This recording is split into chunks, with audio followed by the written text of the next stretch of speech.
Lori, shut up. Mute your mic. Okay, Lori's muted currently. How does this sound? Still rainy? Muted? Here you go. I got it written. Settings, okay. The only thing you might want to double check is. So I was trying to see if we might do better to work because they're just one mic. Right on the screen because that was. Lori has wireless headset, so she can walk over here and talk into my mic. Quest Recorded 2 and Quest Recorded 5 because they're not running on DOSBox, they're running on something different, so I can't guarantee the resolution. Actually, that one looks good.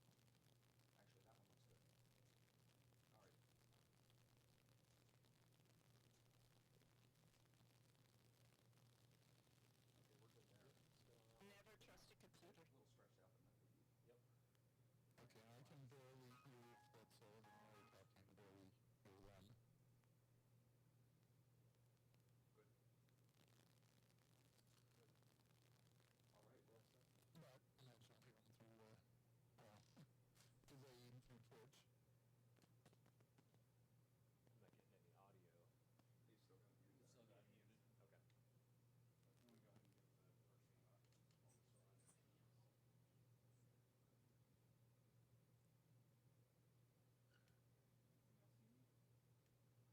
Okay. Let me go ahead and give the first thing while we're still on. Just a hug. If you want, Well, maybe wait for a speed run is pull out both games if at the you same wanted, time. I could just.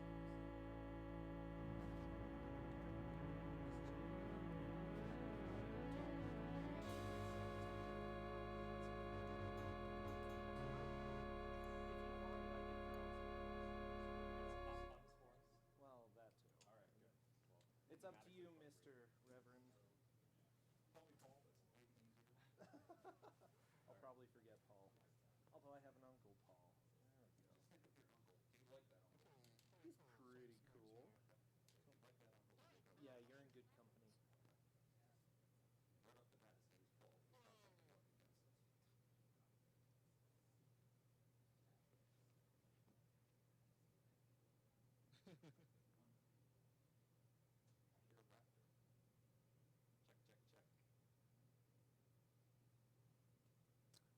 I chuckled.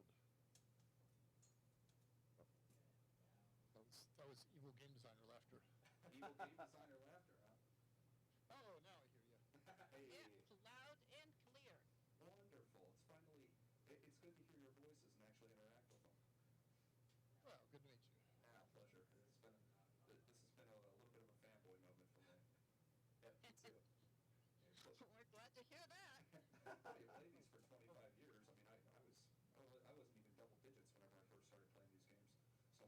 Oh, well, I'm pretty thrilled because I'm getting to be on with famous game designer Lori Cole in this chat. Yeah, right. We don't do this very often, do we? Talk to each other? No, not really. We talk over each other instead. Well, that's okay. Talk over each other. Talk about each other. However you want to handle it. I have a bad habit. Okay, we're going live. Huh?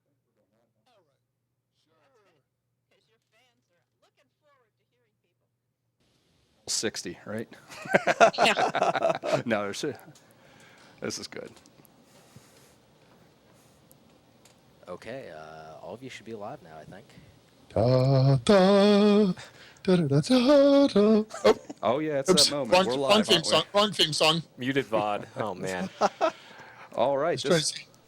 we ready to get started? Well, let's go. All right, good. All right, I got the thumbs Yep. up. Looks like All right. we're going. Let's do a roll call first, though. Oh yeah, absolutely. Roll call. My title is Reverend Miller. Anybody on chat call me Paul. Most people do. At least those who don't like me, even those that do. So we'll go with that. And it's a lot easier and it takes a lot less time than Reverend Miller.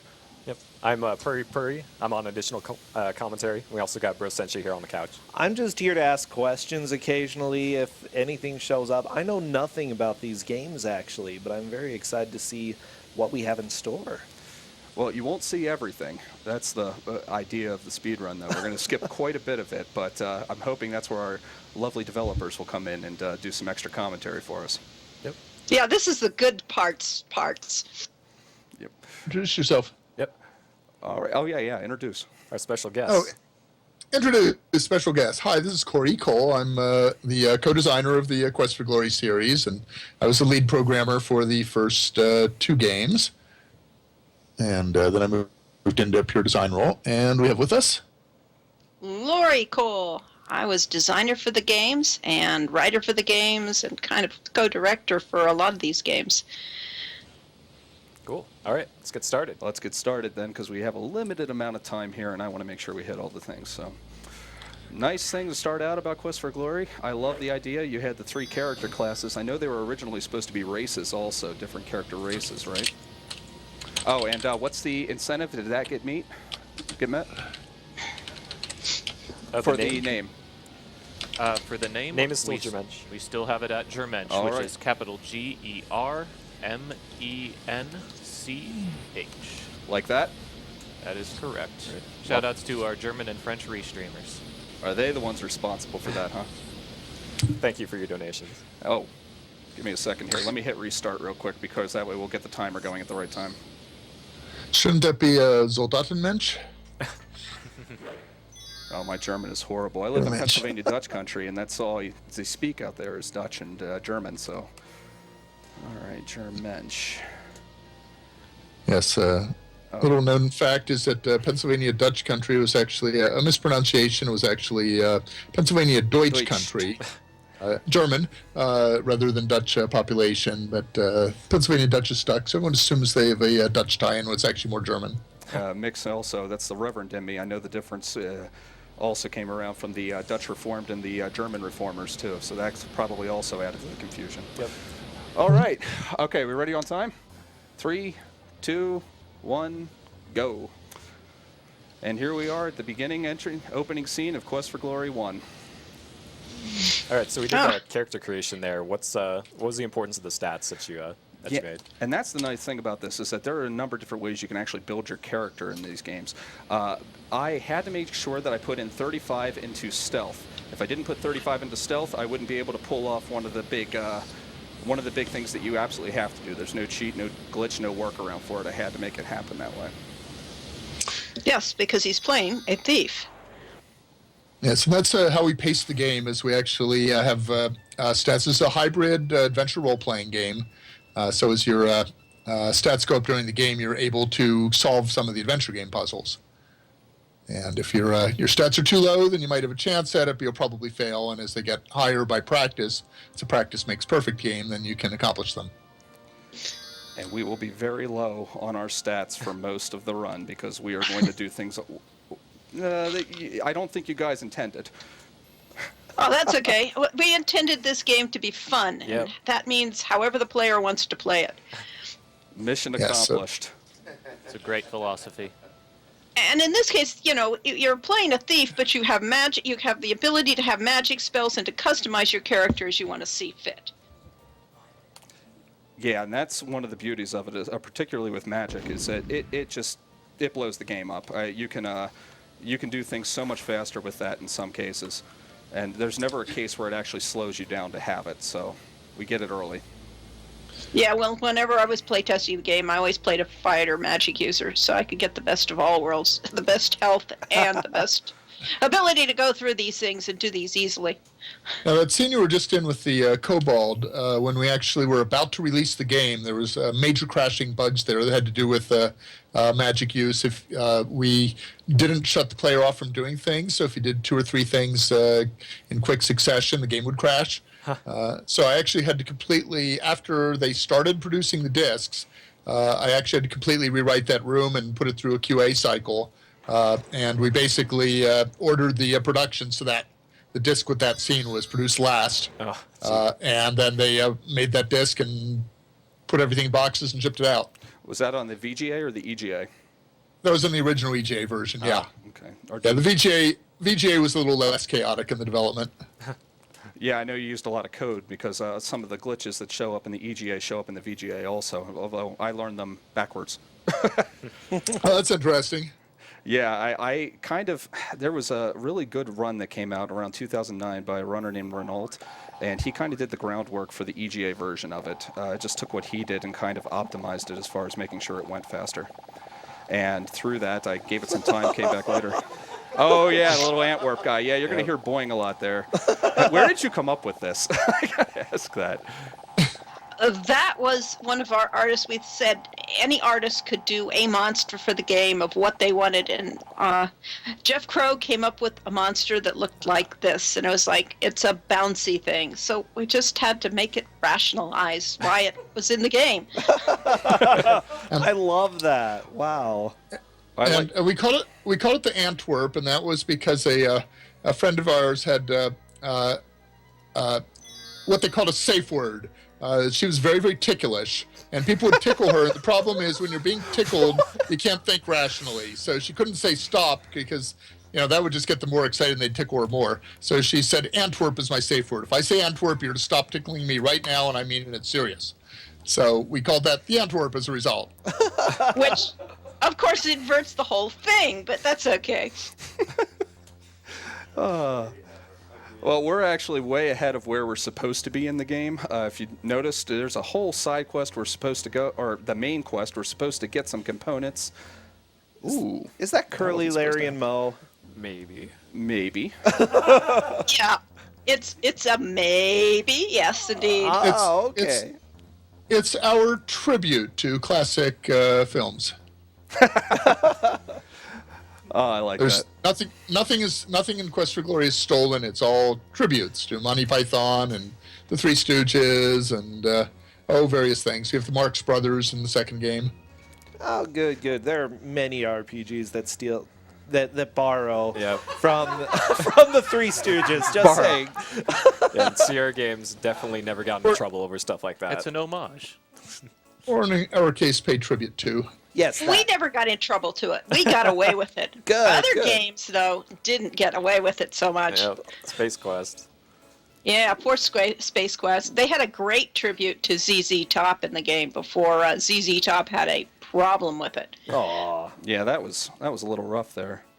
This area usually doesn't give me too much problems, but today it doesn't want to behave. Well, we had some problems with this and with the graveyard scene. That in the previous scene you were just in, going to the VGA conversion. They worked fine in the 16-color EGA, but when it was converted to the 256, the machines were so much faster than they were at the time we did the original game that some of the timing sequences are very difficult to do. So they're designed to have enough leeway, but they're really tight in the VGA version. I want to show off this glitch. My son discovered this. He was sitting on my lap, and I was running through the speed run. And you can unlock your character here and run around the room, which you're not supposed to be able to do. But she stabs you nowhere near you and kills you. I love that. That is always great. But instead, we're going to throw the dagger and then run out the room. Run out of the room, and we have now become a hero as far as the game's concerned. There we go. Woo! One down. Yay! Oops. He was sitting on my lap and bumped my arm, and I hit the dagger instead of the Dispel potion, which you normally have there, and just kind of went off muscle memory. And next thing I know, I was like, I wonder if I can do that again. And the low percentage run was birthed.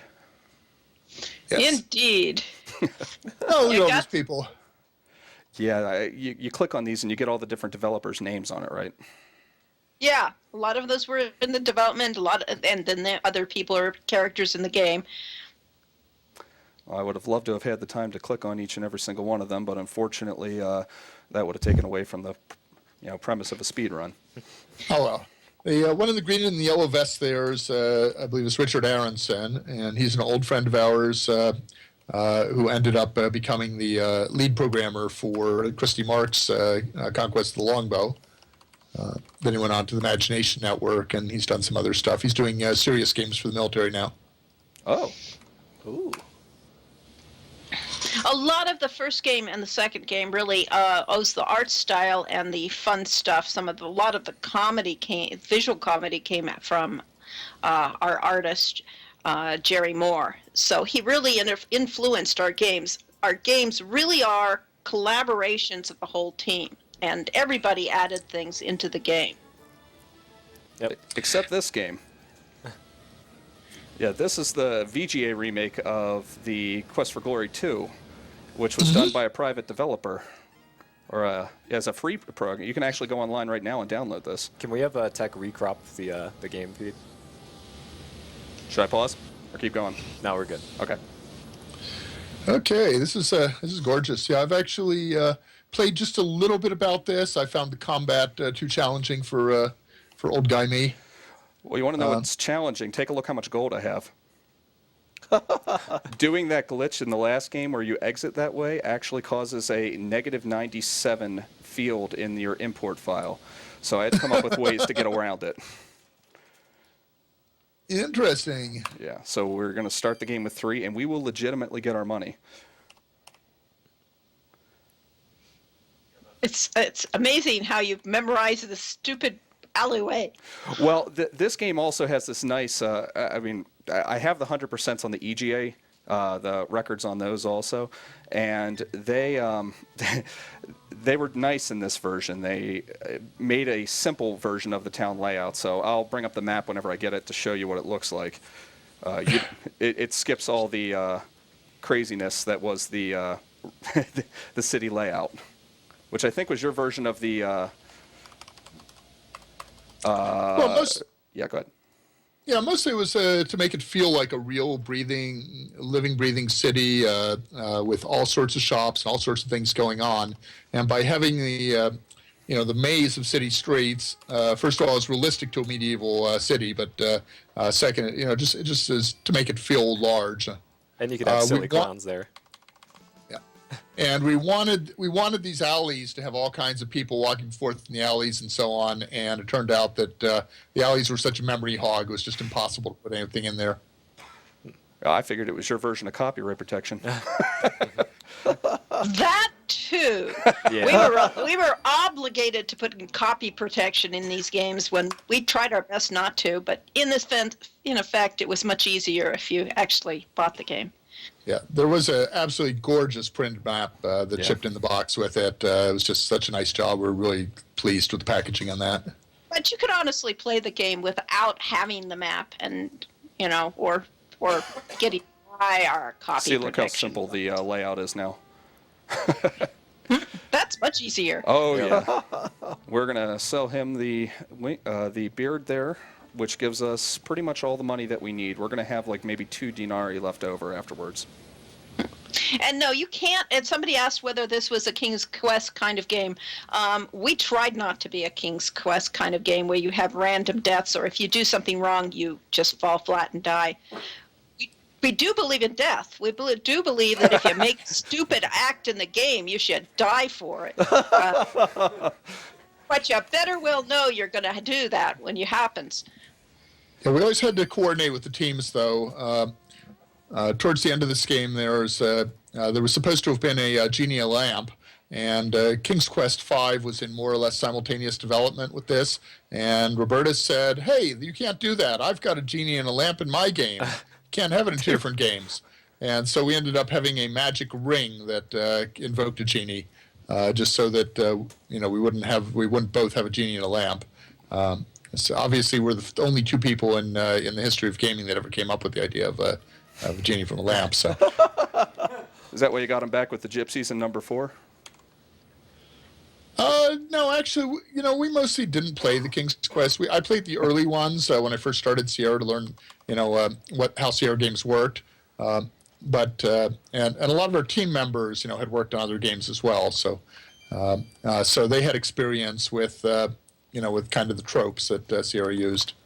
The reason these games are so punny is not because I love to make puns, although I always have, but because Bob Fishbach, who programmed the first few scenes of the first game, started putting punny messages on Look at Tree and stuff like that. And we kind of just went with that style. Plus, we were thinking this was going to be a fantasy with, a dramatic and highly, all sorts of interesting encounters, much like our standard RPG. But since we made it cartoony, because that's the art style, we had to really integrate everything into the game. So humor became a very important part of it as we go along, particularly. Yeah, I plan on having John Rhys Davies read a few of his best one-liners from 4. That'd be awesome. There we go. This is how we're going to get our money, basically from doing the quests and getting the rewards. So let's point out one of the gameplay changes here between 1 and 2. 2 is it's kind of on a fixed in-game calendar. Yeah. Compared to pretty much all the other ones don't really do that. So when he's sleeping at night for like entire days, just sleeping the entire day away, that's the reason why. It's because certain events only happen on certain days. Yeah. Like you can only get that 50 denarii, which I picked up in the Adventurers Guild, which is a staple throughout the series. You can only get that on day 7 during the day. So I had to go then. And of course, we didn't intend this to be played as a speed run. We had, kind of the pacing of the game that we have certain things are going to happen each day. So it just never occurred to us that people would, on much faster computers, 20 years after we made the games, come through and play the game so quickly that, they'd be bored waiting for the night to fall. Yeah. Well, it is very nice that you actually let us sleep until night in this one, because in the first one, you had that limit of how much you could actually rest all at once. Well, every game we designed here was an experiment because we always didn't know what we were doing, and we had to learn from our mistakes in the previous games, and there was always new ones to make in the current one. I think you got it right in 2. 2 is my favorite by far. Yeah, this one seemed, there was just so much going on. That's what I loved about it, is that each day there was something. You could go out and do something, whether it was training, whether it was finding that particular quest, whether I was doing this. We just happened to only hit the ones that are absolutely necessary. Mm-hmm. Yeah, and there's a very different gameplay in here, whether you play the fighter, magic user, or thief. They're all going through the same basic storyline, but each one has specific quests for them. So like the fighter deals with the Eternal Order of Fighters, the wizard deals with WIT, the Wizards Institute of Technosophy, and so on. And we have unique solutions, different puzzles, and unique events by character. Yep. Because they're very, very much player-driven. We wanted to make sure the player could do what they wanted to do rather than try to guess the designer's mind. We have a few donations that have come in. If we have a couple minutes to Sure, read a go couple. ahead. Sure. We have a $50 donation by Voldidon that says war. Okay. We have a $5 donation from Dick that says $5 for Lufia 2's greatest pet. And we also have a $30 donation from 10 of Clubs saying, making this donation in the name of my Twitch friend Sociocide, who took his own life 2 years ago. I hope this donation will help empower Nami to help people like him. We miss you, my friend. Just to throw this out here, we are RPG Limit Break. We are raising funds for the charity NAMI, the National Alliance on Mental Illness. All of your donations will go directly to this charity, which is a nonprofit and promotes the education and support of both people with mental illness and their families. Great organization.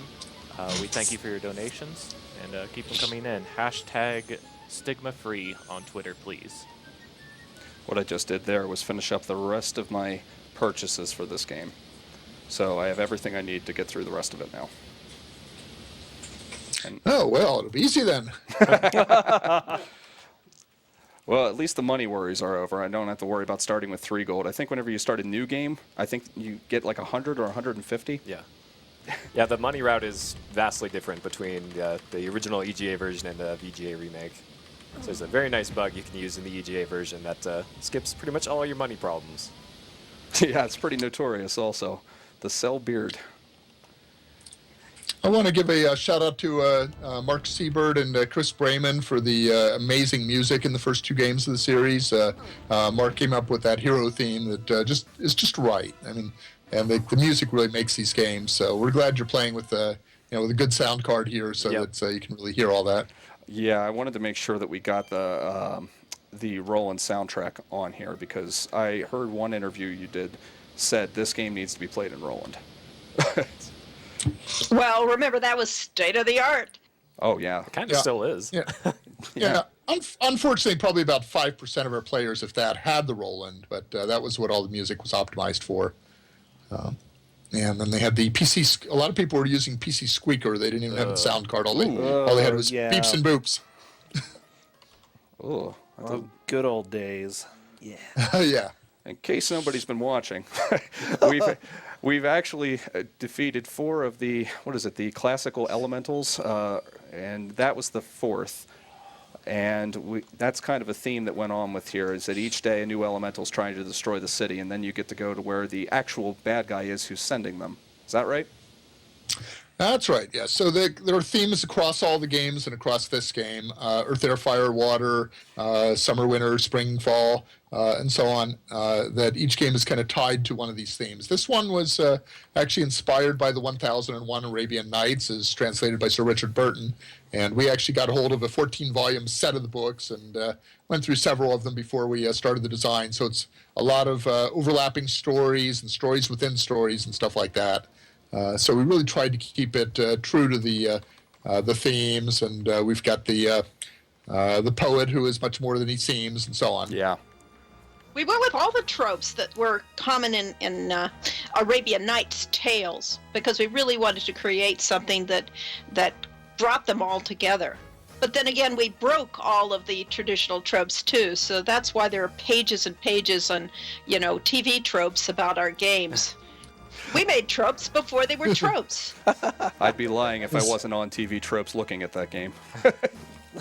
This transition in between the two halves of the game, Shapir and Rasir, where you're going through the desert with the caravan, is I just love what the team did with this. And we didn't have a whole lot to do with that. This was basically artists and programmers of the team having fun with it. Oh yeah, and they kept the fun in the VGA version also. They did a good job, I think, with kind of translating this to a new graphic style. Now you see that. Yeah, so we've got a... Scary times here. Scary times. What's going to happen? Oh no. Well, Yeah, so you're going to find out after our intermission. Our caravan is beset by hundreds of brigands. Wow! Look what It happened. is certain death for the hero. What can he do? Oh no! And we continue. Nice pose on the top of it, too. Yeah. And now we're coming into the evil dystopia. Yes, okay. This was Trial by Fire. And Trial by Fire was a metaphor for what was going on at Sierra Online at the time.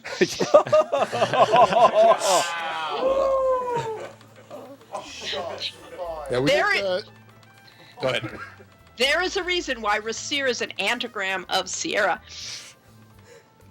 And Yeah. Who's Ken Williams in this? In all this? Al Davis, I know. Yeah. Yeah, we left Ken out, but we did have Bill Davis, who was the creative director, and by the way, we're still friends with today. So the fact that he gets mocked in this game as the major villain is not really a reflection of who he is as a person. It's a great guy. I was going to comment, is there any more room under the bus to throw people at this point? I mean, the game's huge. I'm sure you could find an alley in this place somewhere. We have an event in the desert with one of the art managers caught in a cage, and he's been turned into a monster of some sort as a reflection of his true nature. Oh, okay. Yeah, you see that in the 100% Yeah. route, but we don't even do anything like that with this route. But yeah, finding him that is one of the more that was a puzzle. Yep. Actually figuring that out on your own before the internet. So this game is probably the most puzzle-heavy of the entire Quest for Glory series. It's one that I had a lot to do with the design on this one, and I liked having interesting challenges and puzzles and so on. And then Quest for Glory 3, I was off on another project. So that one's much more story-oriented. So each of the games has a little bit different feel depending on what mix of how much of the design Lori and I did. Yep. Of course, here's the naughty part of this game. Yeah, I was going to mention that there are X-ray glasses you can pick up, and they work. And the X-ray glasses actually were a throwaway originally. In the magic shop, there's a bunch of things you can buy, and we had Jerry Moore just had fun putting whatever random things he could think of on the shelf, and he put on a pair of glasses, and so I decided they were X-ray glasses, and wrote the line, everything is blurred. It's like looking through a veil. And then later on, we got to the scene where the woman is changing clothes behind a veil, and we said, we get glasses that are like looking through a veil. So, but none of that was planned from the beginning. That was all a throwaway. There's a lot of Easter eggs like that. It's just people had fun with the game. And that's the level of, storytelling we do. Well, the entire the way all the games are set up is we basically came up with the setting, came up with the basic storyline, and then we said, okay, what kind of characters fit in that setting, and what kind of problems do they have? And so your role as an adventure gamer and a hero is to help them solve their problems. So we said, okay, well, if it's the Arabian Nights, there has to be a harem, have to be harem girls, and well, let's say there's a girl who's a woman who's reluctant to be in the harem. And well, you can help her escape and not be in the harem. And so then we had to go through what are the steps to do that. And in this one, that has consequences, because when you help her out, you basically make friends with the other harem women. What was it now? I don't know. Somebody went floating down the river. I saw that Easter egg. I should have kept it up there. Was that in your original, or was that a? No. Yeah. That's what. I hadn't seen it. They added a new one also. There's you have your 4 elementals. Well, in the later game, you added the 5th elemental, the pizza elemental. The perfect combination of all of them together. Well, they added a pizza elemental battle as a secret, and I'm terrible at it. Well, we had pizza elemental as as a running joke in these things. I'm just glad they brought it to life. Oh, good. And it is. He is the hardest boss in the game. He's secret. You have to fight him on day like 16. He's slowly crawling. He's crawled past the city. You can either send him back to the city where he promptly destroys everything, or you can fight him, or walk away from him, or guide him in the wrong way. But we didn't do any of that. We don't do much. Right now, we're coming up towards the end of the second game here. Just to showcase the amount of strategy involved. Whenever you get this, there's a list of things you can wish, and each one of these will add 50 to your stat points. But you have to do this one, because otherwise you're stuck in here. Yep. So what I do is, in this new route, I'm using magic, I'm using stealth, because stealth is very important in the next game, and then we're going to do a teleport. Yeah, that's part of the import run, is that you really have to take into account, like, choices made in the earlier games will affect your run in later ones. Yeah. Yeah, this isn't just running from game to game. You're very under-leveled. Even starting a new game, I think almost every single one of my stats are higher than they should be. Also, I'll note a difference here between the VGA version and the EGA version. For the first 2 days in Razir, in the original version, we would spend 7.5 minutes standing around in the inn waiting for night to fall. But in the VGA version, we can skip that. Yeah, good. Along with this new way to kill Kaveen. That was not in the original, from what I know. You can just jump down with a dagger and you can get him. And I like how we don't have to do anything. We'll just kill this guy. All right, we got him. So there's 2. That's satisfying. Yeah, it is. Well, so much for the 14th level warrior Kaveen. Yeah. Well, D&D terms, he'd have to be 90th or 100th level in World of Warcraft terms. Yeah, so, hyperinflation. I know, that's how that works. So the story we have behind all of Quest for Glory 2 is there's an ancient prophecy that's been garbled, and you only hear part of it, and the villain Aravis has only heard part of it. And as a result, he has interpreted it one way, and the truth of the prophecy is actually something else. So what you get to do in this game is find the little hole in the prophecy that lets you wiggle out of the fact the villains inevitably win, and twist the prophecy so that the good guys win. And that turns out to be once the original prophecy is complete, it turns out they actually knew that all along. And in the EGA version, we actually, the good guys win a lot better. There's like 2 other people that are still alive. In the VGA, we don't do that. They're dead. Aww. You notice the Saurus that you dispel is not there. So the Emir of Razir is never restored. Yep. How sad! Yeah, well, he got in the way, if we're going to be honest. It's also this is something that Christy Marks and Longbow and us in this game did in common, although we didn't really talk about it. But this endgame scene actually takes into account everything you've done in the game.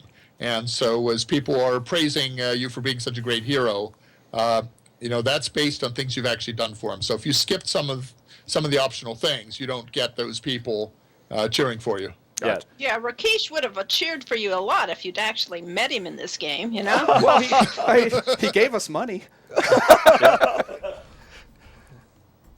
All right, this is the third game in the series. We got to adjust the cropping again, Tech. That's what I figured since we switched over. Yep.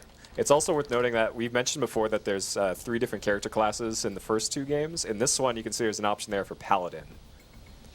Yeah, because you could earn to be a paladin in the last game. Oh. Yeah. So you had to actually become a paladin because of the way you played. And it was very difficult to play a thief and become a paladin. I don't even think it could be done. Can it be done? Because it can be done, but you can't do anything as a thief. Which means that you miss out on certain points because you need to do a Correct. break-in. So I tried to do the calculations on what the max score is because the other 2 are 550, and I think that's like 542. Like you can't get a perfect 550 score with thief, if I'm right. Yeah, it's just thank like you can't have a fun game if you want to be a paladin. I think there's a lesson there. That's good. I like that. Yes, Wages of War was inserted in the game. It was going to be a 4-game series, but this one kind of fleshed out the game series, the story we were trying to tell. Plus, there had been a long gap between game number 2 and what was going to be the 3rd game. And we wanted to do Shadows of Darkness forever, and Shadows of Darkness is going to be creepy and weird and all this, and it was like, oh my gosh, people are going to come into the game series with Quest for Glory 4. And so we thought maybe they'd like to be eased into the game. I started with Quest for Glory 4. Yeah, well, we hoped you'd get the whole story, but That's my favorite. If Purry's is Quest for Glory 2, mine's Quest for Glory 4. The writing on it. Plus, I mean, you've got John Rhys Davies who does the sound or the narration. I mean, we're yeah. That was a god cast, if there ever was one. It was like, you're going to let us use him? yeah, We all agree. especially when you hear him talk about the whoopee cushion. That's going to be great. So gameplay-wise here, 1 and 2, the original versions of them use the kind of a hybrid parser where you're typing out commands, and also you can use the mouse for things. For 3 and onwards, it's going to be direct mouse control for everything. I almost Yeah, missed getting this. Sierra had a tough decision during development of Quest for Glory 2, actually, because they were just bringing in the parserless point-and-click system and the higher resolution, high-color graphics, and they had to decide whether to do that for Quest for Glory 2. The problem is they needed some game to release that year, and all their games were delayed by the new system. So what they eventually decided on was that they kept us at the 16-color older graphics, and King's Quest V was the only game they did that year with the 256 color, and they pulled everybody off of every other team except Quest for Glory to work on King's Quest. And in hindsight, we should have waited too. We should have been the 256 color because but then we wouldn't have had that lovely version by AGDI and Himalaya. So I'm kind of glad they got to do the fan remake that is so gorgeous. Wow, I have never had that happen in one of my runs. Yeah. I have never. Huh. I mean, I knew it was Okay. there. What was it? This is the Rhino. Yeah. I was wondering. I'm like, what's going on? I'm not used to this. Yeah, That it's a shouldn't little happen weird. there. Purry, have you ever had that happen? I don't think so, not in a run. So we have a few more donations. Sure. We have Cornuta donating $50. We also have quite a few donations, actually, kind of gushing over, having the developers inside the chat with us. We got it. Another one. That is What? These Okay. rhinos are considering coming in how many mass. times I've restarted. Oh my lord, this is the most. Okay, it should be said this is the most RNG heavy of the entire series, but this is getting a little insane. Yeah, this is out of hand. I hope we don't have a. I Earth hope pig. this isn't indicative Where's of the the rest Earth of pig? it. Oh, man. I got every single Easter egg. Honestly, I mean, I think I usually sleep and maybe get one random. I mean, I won't get one now because you don't get double Yeah. back to back. But that's got to be the worst I've ever seen it. Usually you don't get any there, and that was what, 5 or 6? Yeah. What's the famous phrase? That's never happened before. Yeah, you can always go by the pool of peace and sleep. That's a safe place. Yeah, but we're trying to move off the screen now because that actually doesn't cause any spawns or any RNG encounters. So we'll be safe, and then we just go right back to the end. Yeah, this is a continuation of trying to make that city feel large in Quest for Glory 2. And this one we wanted to have the feeling of, this whole vast jungle, and the city is just a tiny part in that, and there's all this stuff going on. So we did that by the combination of the typical close-up scenes and the map, that you're traveling over the map to feel like it really is a huge jungle. You mean this map right here, right? Yeah, this is unique for the series. I guess Quest for Glory 5 had it also. Yeah, 5 has it. But this idea of the world map was the first for this. Well, it was better than going through screen after screen of, variation of the same thing. You mean like the city streets of Shapir? Yeah. I don't know. We I like learned that. from our mistakes. That didn't go over well? I'm not saying that sarcastically. I thought that was one of the best parts of the game is like you have this sprawling city and you've got to navigate it. Yeah, but it got very tedious very fast. We have different types of players. Some are impatient and just want to get to the story. Speedrunners. And Speedrunners. others really enjoy solving puzzles like the map. So, it's really hard to appeal to everyone. There's going to be something in every game that somebody hates. And other things in every game that people love. So. In this, I'm doing little tricks here and there to manipulate where I am on the screen to make the transitions happen a little faster. This has a lot of cutscenes in it. This game was pretty cutscene heavy. In other words, don't try this at home, kids. Yeah, you want to get the story. The story's fantastic. We're just missing it. Yeah, I like in the, especially with the first one where you had the shortcut of avoiding the main storyline and so on. It's like turning to the last chapter in a novel to find out what happens to all the characters at the end. And that's a perfectly valid thing to do if you don't have time to read it, but you really enjoy it more and have more fun with it if you take your time and actually read all this dialogue that Lori spent years creating for each game. I feel guilty now.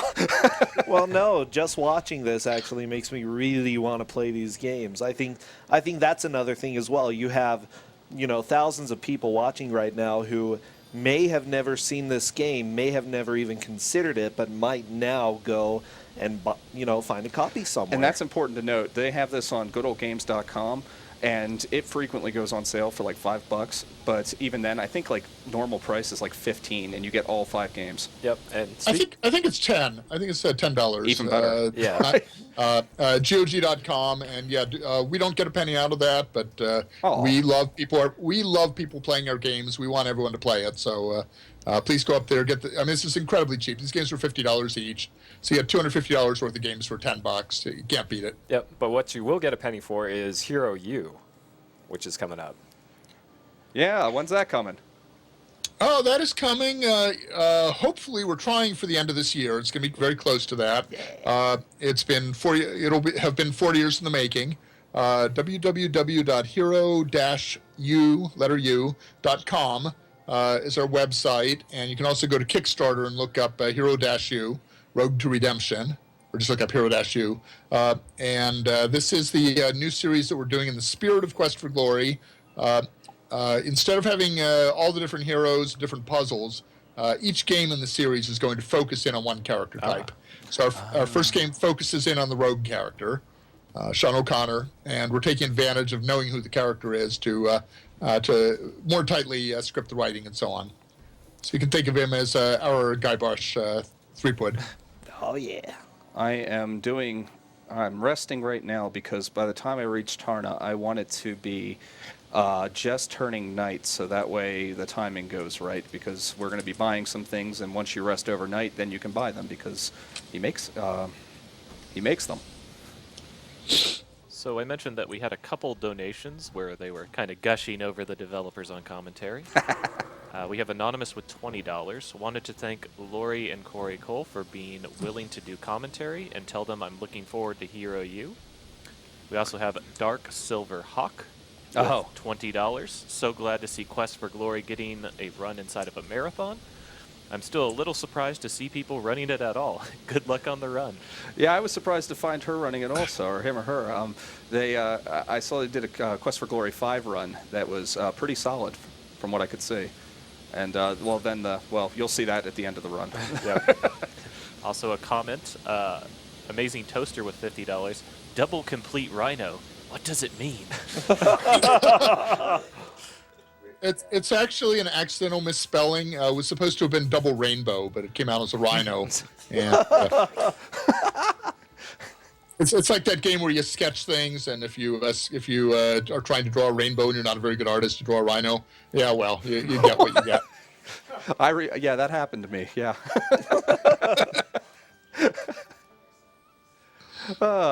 We're resting now. We've got the guy who gave him his ingredients. He's going to make the spell potions for us, which also seemed to be a pretty good staple, at least the first 3 games.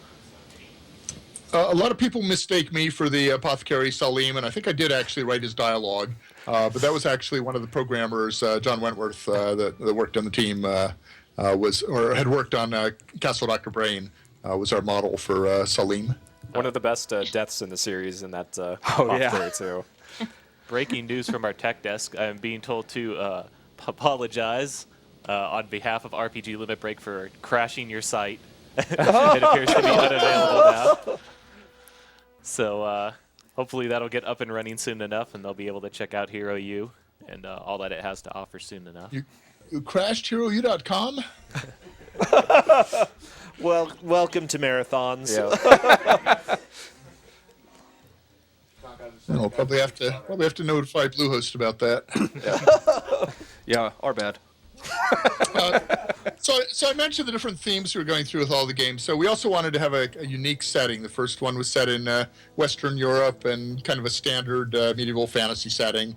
And then the second game we went to the Arabian Nights. This game we went to East Africa. And I think there are very few games that were actually in an African setting. And so we're trying to do some really unique stuff in the series. Yeah, I can't avoid that cutscene. I mean, you have to have like perfect RNG coming back. Not with 6 encounters on. No, yeah, that was absolutely absurd. I don't know if I actually paid for. Yeah, well, I had to buy a wife. Yeah. Long and the short of it is that leopard woman who we just turned back into a real woman is now my bride, and well, just like my real wife, promptly runs away. By the way, I love you, Kel. But she's definitely hot while you have her.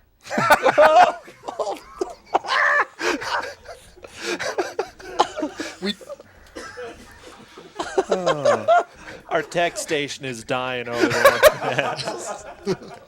Now I got to find her. And where else do you find a wife but in the jungle? Is that where I found you, Larry? Oh, she's there. Here she is. Yeah, you have to find her out here. Actually, with this route, we're going to have to find her twice because we don't have enough agility. Yeah, no, she doesn't run away again. We actually run away from her, and by doing it, it glitches and resets a cutscene that actually brings us forward in the story because I don't have enough agility to do a tightrope walk. Well, she's definitely dangerous, so running away from her is probably wise. I'll try right now. She says, "Hey, where do you think you're going?" And oh well. Aww. Yeah, that always seemed a little. I mean, I get it. That's probably the humor of the series. I'm going to do a quick safety save here because sometimes this actually crashes here. But we haven't had that happen because we've changed There we some DOS go. bugs. The most important scene in the game. Yes, yes. They're going to show off the Leopardman magic.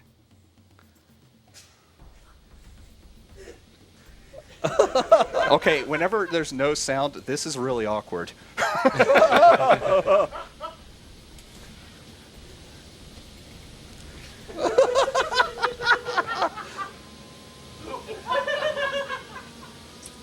I never realized we had quite this much semi-nudity in our games, but And with the Rusalka, really? Yeah. it's very hot there. Now, the Rusalka is fully dressed, I'll have you know, in her hair.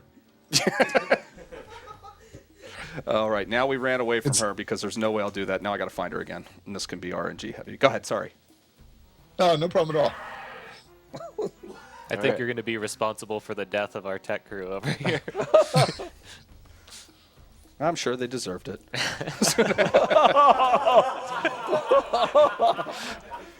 Not wrong.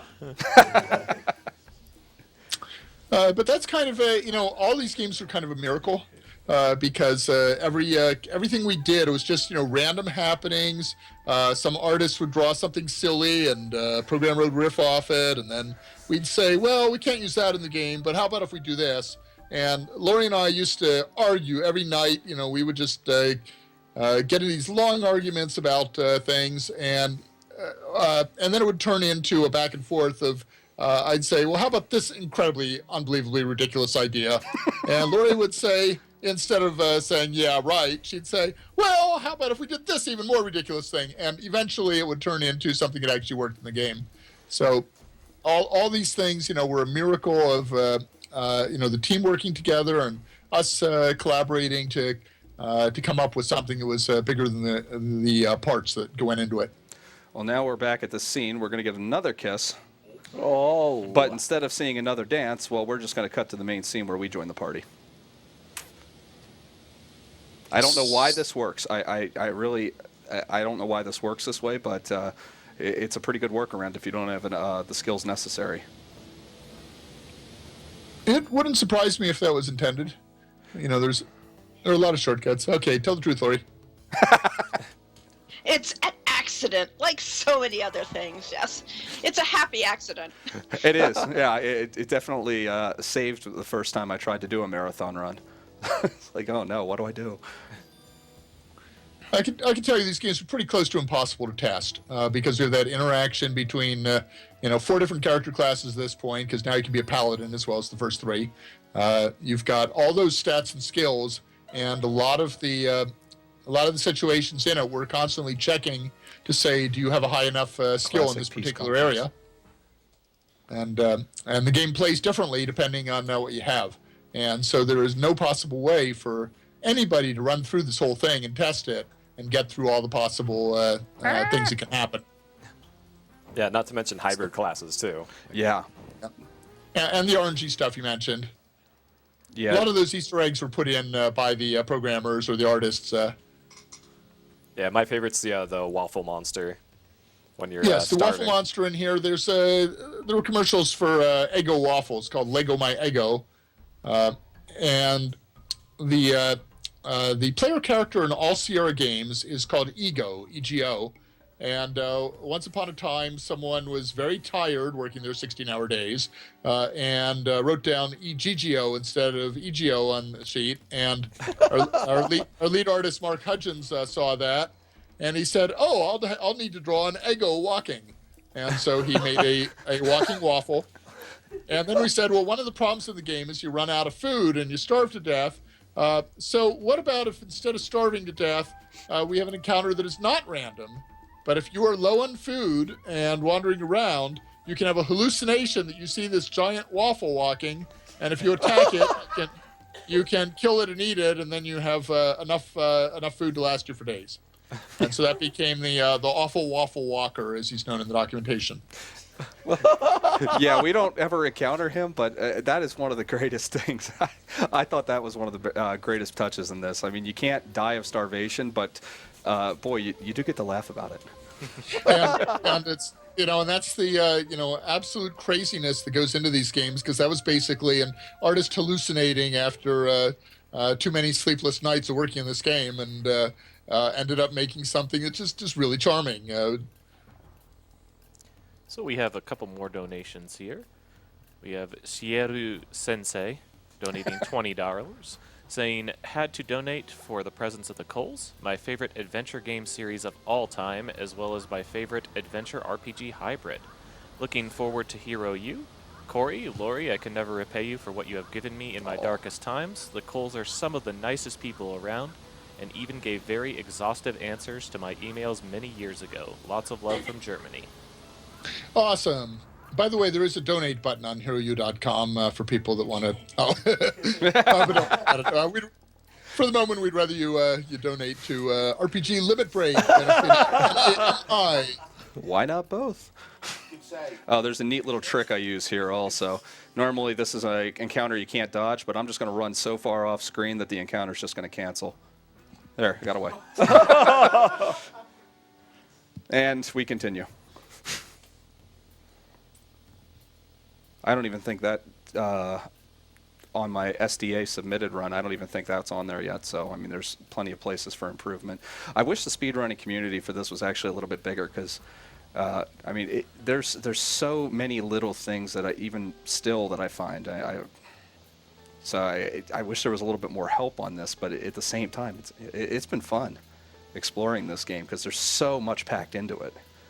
Yeah, it's just a voyage of discovery for you. So as long as you every once in a while take the time to sit back and play the game and read the stuff, then you can get back to your speed runs and have more appreciation for what's going on and all those scenes you're rushing through.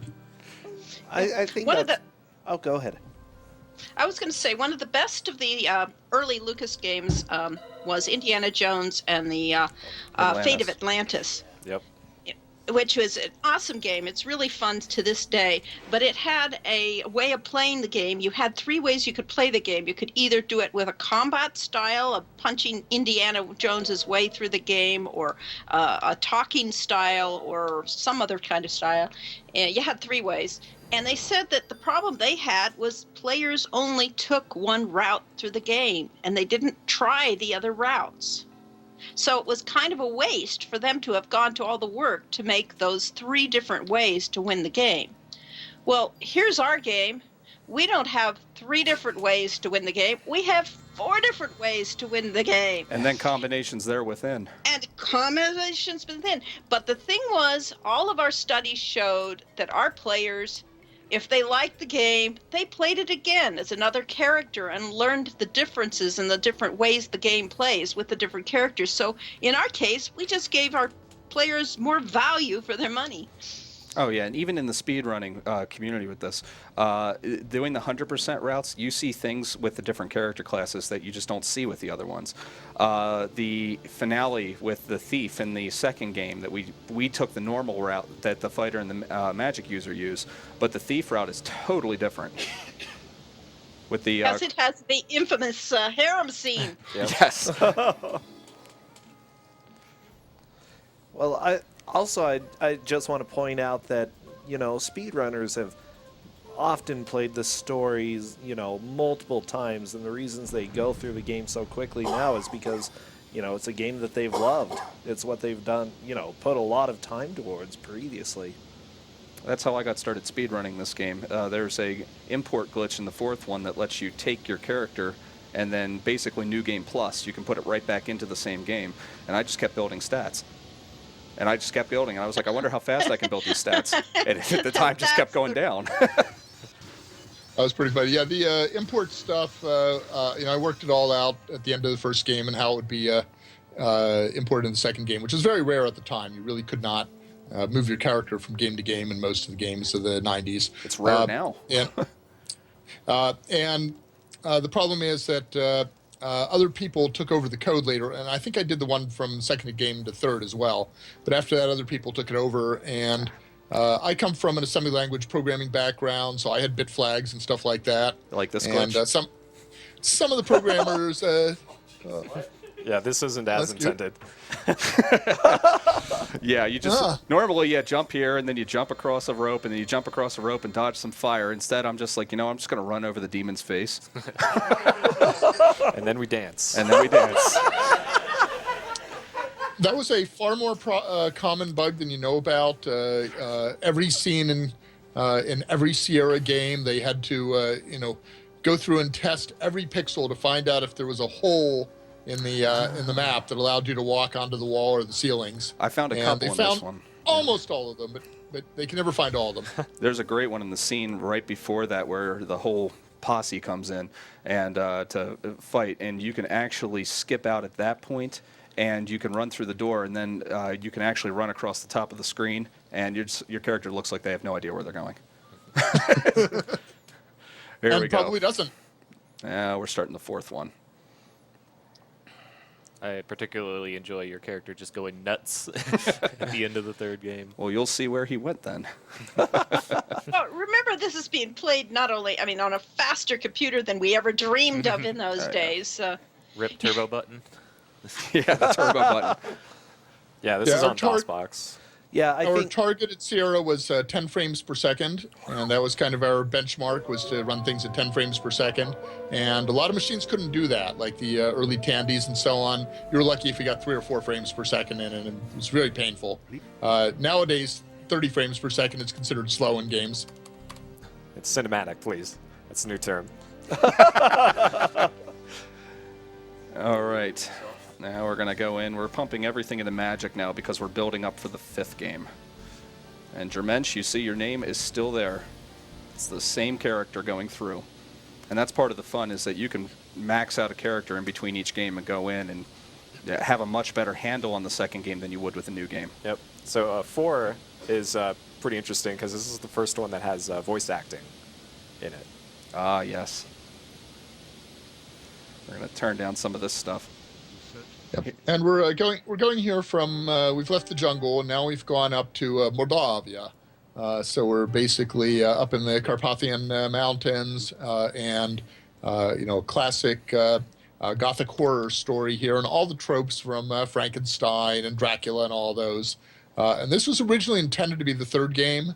The Quest for Glory 3 was actually an interpolation we put in because we were afraid that having 2 or 3 years between Quest for Glory 2 and the next game, that this would be just too heavy for you to come into a horror scenario where nobody trusted you, and we figured we'd have a lot of new players, and they'd have a tough time.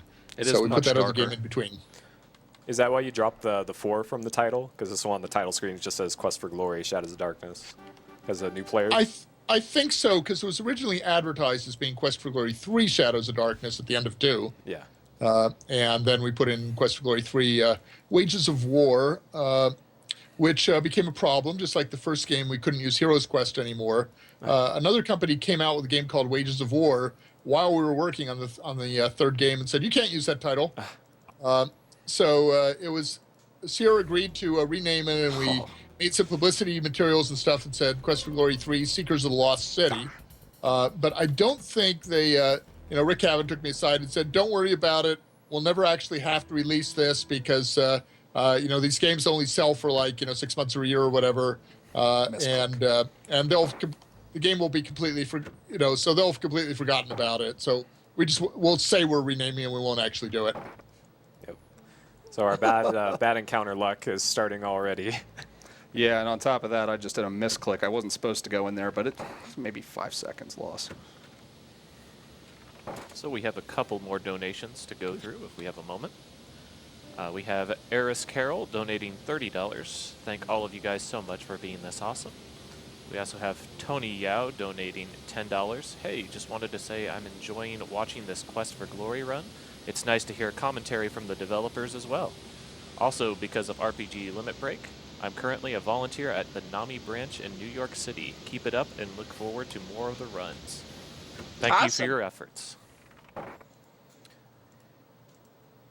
I'd also like to remind people that we have a variety of bid wars happening right now, including a variety of names for characters inside of Shining Force 2. We also have Blindfolded Proudclad 1 inside of Final Fantasy 13, which all of these donations are going to be met. We're going to be also be fighting Eden Toys, and we still have a bit more to go on guaranteeing the Chirrup Sandals on Shining Force 2 as well.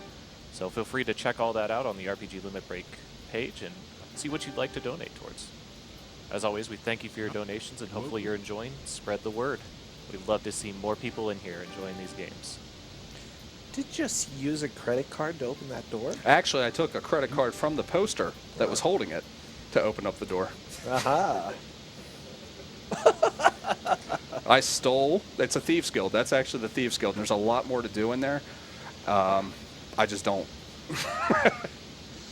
As I said, these ideas come from everywhere. So the idea of using a credit card to slip the latch on a door, is a kind of an old trope used in a lot of detective films and stuff, TV shows. Here's the Antwerps again. If you remember those from the first game, the thing that was bouncing. They're just little baby guys. All right. Yes. Does it move? Yes. Legs? No. Bounce. Is it alive? Yes. Oh, then it must be a snake that swallowed a rubber ball. No. Kangaroo. How about a frog refugee from a French restaurant? Baby Antwerp. Of course I am. You've got to be kidding. No. Okay. And this is so I can bait it and actually get it, and I'm going to get it right there. And we've caught an Antwerp. And we are going to use it in a maze. So this maze is pretty difficult to do fast, but Miller's just blazing through this. By the way, don't try this at home. You should not keep baby Antwerps around because they can grow up into adult Antwerps, and then you're in trouble. This entire section of the game is a tribute to my other game, Castle Dr. Brain, and this is his apparent ancestor, Dr. Cranium, runs this part of the town, and you've got to go through his series of puzzles before you can even get to see him. Great. And these are all similar type puzzles to what you do in Castle Dr. Brain. Okay, we're going to get some flasks here. 3 of them. And that's all we need. We'll have to visit him 2 more times. Okay, and now we're leaving town because we have stuff to do outside of town. So gameplay change. This one actually had real copy protection. You had to make the dispel potion. You really had to have the manual to do it. Yeah, and I'll be honest, I don't have the manual in front of me. Like most things, Google is your friend. Yes. Although I do have the GOG version, so. We always had to argue with Sierra. We really believed that pirates were our friends because pirates actually played the game and actually publicized the game if they really liked it. So they weren't going to buy it anyway, So copy protection was really a pain for everybody that legitimately bought a game. I think it's cleverly implemented in this, though, with the elements. Yeah, some of the recent Kickstarter projects, we did a little bit of it in our second Kickstarter campaign. Ron Gilbert did it with his Thimbleweed Park campaign. He's the original creator of Secret of Monkey Island. Basically, had a guilt tax that you could donate a little bit extra to say, well, I feel a little guilty about the fact that I played a pirated copy of your game a long time ago, and so I'm going to expiate all my guilt. And yes, we the designers will forgive you for having done that, and go on. But yeah, we basically figured nothing's going to stop a pirate, but a nasty copy protection scheme will stop legitimate players from having fun. So we didn't like them. You realize I'm a Protestant minister. Part of the reason we separated was indulgences. That was a very bad fight, actually. Yeah. Well, just indulge us in this one. This, of course, had a very different kind of fighting style than any of the previous games, and this is the one I loved. I actually had the most fun with this combat game, and there were people that hated it. This game was pretty glitch heavy. I imagine that had a lot to do with it. Yeah, we didn't really see the combat in the first 3. First 3 are kind of like over the shoulder perspective, and this one's more like Street Fighter-esque. Yeah. This was inspired by Street Fighter. So one of the stories, because we were working all these, past midnight on creating these games, while we're working in Quest for Glory 2, I think it was 2 or 3, we had many nights where we were getting meals from Burger King and stuff, and Burger King got our order wrong every single time. And so finally, in apology, they gave us just a stack of their contest entries, and so we scratched off all these tickets, and one of the ones we had was a Sega Genesis system. So we drew straws on it, and I got the short straw, and we got first try on the Sega Genesis system for home. And we got Street Fighter 2 for it. And just Lori and I love playing that. We don't normally play a lot of arcade games. We had a really great time with that. So when we got to talking about what we could do with the combat system, we said, oh, how about something like Street Fighter 2? And programmer Henry Hughes says, oh, yeah, I can do that. And I said, I've been reading about fuzzy logic. they said, "Oh, I can put fuzzy logic in it," and so that actually does have an AI system in this one where you can say you can either play manual or AI assisted, and the computer actually uses fuzzy logic to determine what moves you make and what moves the monster makes, and I think it has a really nice feel to it. Yeah, the only time I don't use the strategy fighting is whenever you play a wizard. Yep. Because you can just hold down the one button, and even on a new character, your spells are so strong that you can just blast everything. Yeah, it's the win button. Yeah, you just hold the X button down. That's dreadfully unfortunate. Well, A clear lack of balancing. Well, I hate to break your heart on the speed run, though. I don't even get into fights in that one anymore. That I just kind of attack outside of it, and it goes a little bit faster that way. I did not mean to do that many times. Okay. Yeah, we had a different combat system in every game as we tried to refine it. 1 and 2 are very similar, but 2 I made it so that the longer you wait between attacks, the more likely you are to hit. And so that gave an incentive to using your parries, because in the first game, your best tactic is just go attack, attack, attack, attack. Second game, it makes sense to go attack, parry, attack, parry. And then we added in multiple monsters, but coming in at what you want at a time in the second game. Each one we enhanced the combat system and tried a different variation on the interface. Here's probably my favorite sequence from 4. We reunite 2 ghosts, and then suddenly we get a hat. Aww. It's a pretty nice hat. It is a pretty nice hat. All right. Now we're going to get some berries from a killer bush.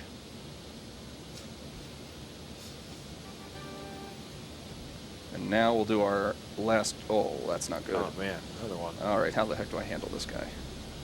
Okay, good. That worked. That works, yeah. Hey, Arana's piece is close, too. I juked him. There we go. Now, this is the one place in the game where I risk dying. Yeah, looks like you're good. Yeah, well, I mean, he's got to hit me one last time because you can't kill him with a dagger. Okay, we got him. Okay. You're supposed to have a spell that prevents you from taking damage, because I took damage the whole time automatically. But that takes too long to get naturally, so we wanted to kill him a lot faster. In practice, he was 1 hit away from dying. Yeah, Here I he mean, has plenty. my bar was like a pixel long. It was that. And I'll say I died actually on my practice run before we did the practice run. And I died probably about 4 times. All right. Yeah, Laurie had we mentioned Ron Gilbert. Laurie had a debate with Ron Gilbert at one of the first of the Computer Game Developer Conferences on death and adventure games. Is it a good thing or a bad thing? And Ron argued that characters should never die. Laurie said that the possibility of death adds dramatic tension. And we've noticed that, 25 years later, that they've switched sides. Laurie was trying to do Hero U with virtually no deaths, and Ron Gilbert's latest game, you can die multiple times. And you can so, go figure. Yeah, this is Baba Yaga from... She's actually in the first game. You'll see her in the incentive run, which I know we hit the donation for.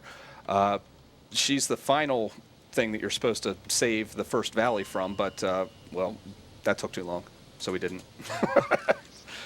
And that's another thing I like about this, is that you don't actually have to complete everything in order to beat each game. Like, that was like a stretch goal. So I'd like to remind people that we do have a few very nice prizes coming up. For those that donate, you will be entered to win a variety of prizes. We have a Final Fantasy Bomb Perler at a minimum bid of $10. We also have a Final Fantasy 1 and 2 Dawn of Sorrows cart. That's already passed. Sorry about that. Missed that. Final Fantasy 9 Steam Key is the one that I was looking at for a minimum bid of $5 as well. We also have a variety of things. You can feel free to check out the prize list at any time. We also have a couple copies of Final Fantasy 13, so be sure to check all of that out. Another encounter. That's the most likely place in the game to get an encounter to, is that long stretch heading back home. So that didn't surprise me. It just had to be right there at the last place. Yep. There's nowhere else to go except forward. So we got a good humor bar from Baba Yaga for a gnome. That we haven't met yet. When did we ever meet a gnome? Yeah, we're going to have to... Baba Yaga decided that she was going to curse the gnome with bad humor because I think he insulted her during a stand-up comedy routine. And so she stole his humor, and in order to give it back, we gave her a elderberry pie. Yep. And now she will give it back to him. So we talked about the copy protection before. Here it is for you. You can see the 4 elements and then the 5th one. That's actually the one I for a while here, whenever I was doing these runs, I actually memorized half of them. There's 26, and that was my way of speeding through. So, luckily, that one was one of the ones. That's one of the easy ones. Pizza has clearly blessed this run. But there's 26 different possibilities, and you needed to have the manual in order to know what the combinations were for the answers. Blast those Sierra people and their copyright protection. The elderberry pie comes from a 4-star restaurant, Ernest Elderberry House here in Oakhurst, and that was Ken's favorite eatery and so on. $150 meal. So we've only been there when other people buy. So you get all these little references in here that nobody is expected to get all the references in the games. If you get 70%, you're doing really well. But things from all kinds of fantasy movies, local lore, the talking bears in there somewhere. That's an Oakhurst landmark. Oh, all kinds of stuff. The cask of Amontillado. I love that one. That was a great reference. My favorite, Sanford and Son in 3. Oh, yeah. How did you... Oh, man. Their likenesses And of course, alone. all these references were dated when we made the games, and they're even more dated now. So now they're even harder. And there's the H.P. Lovecraft style end of the Cthulhu world going on here. Yes, there it comes, the end of all times. Yes. I love that scene. Whenever I would, first started playing this game, that was one of the things that really endeared me to this. Lovecraft via Edgar Allan Poe, Mm-hmm. Amontillado. Yeah, and The Night on Bald Mountain. Yeah, yes, definitely. Yes. So.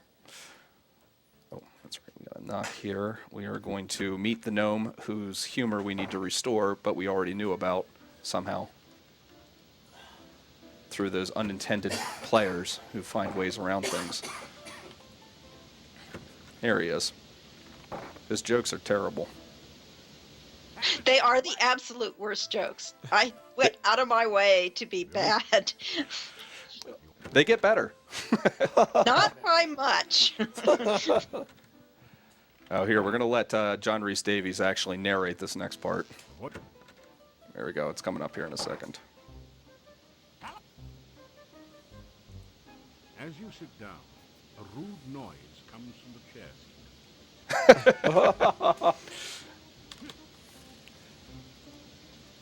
Scatological humor.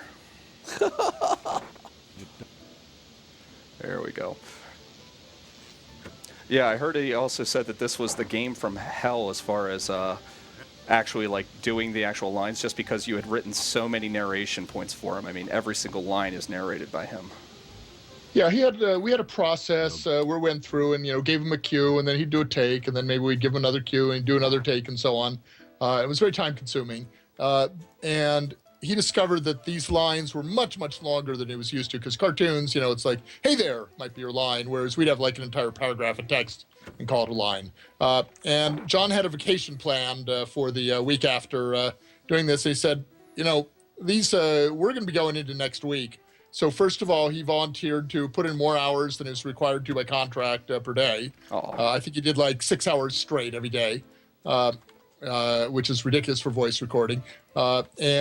And he said, forget these cues. I am just going to do every line down the page and just go through them. And you can stop me if I need to do a retake. And he went through and proceeded to do letter perfect on sight reading, this dialogue with all these complicated names and Russian words and so on. And just went through page after page of this, reading the lines. It was just, absolute joy to work with. Amazing guy. So yes, he did call it the CD-ROM from hell, but he had a twinkle in his eye when he said that. What I just did was I had to skip day 4. Day 4 is pretty much useless. Ooh, Oh, this we is got it. interesting. Good. This scene usually doesn't happen. If these people right here don't come in, I have to go into his office, into the Burgermeister's office, come back out, and that resets the scene. But I still have to complete the game in a different way. You kind of have to kill Igor. And you don't have to. It just takes extra time. Well, we run right past this grave. This way is actually faster, though, so this is nice. That usually doesn't happen. Usually we have to go with the alternate route. Also point out there when he's resting, we're intentionally resting outside of his hotel room, because every time you rest when you're in the room, even if it's for like half an hour or so, there's an animation of getting into and out of the bed when you're sleeping. So unless you're sleeping for the night, you never want to actually rest or do anything else in your hotel room. So that's why he but uses... you miss out all the dreams. Yeah. Yeah. Now, and that's usually that's where I rest. That's the only.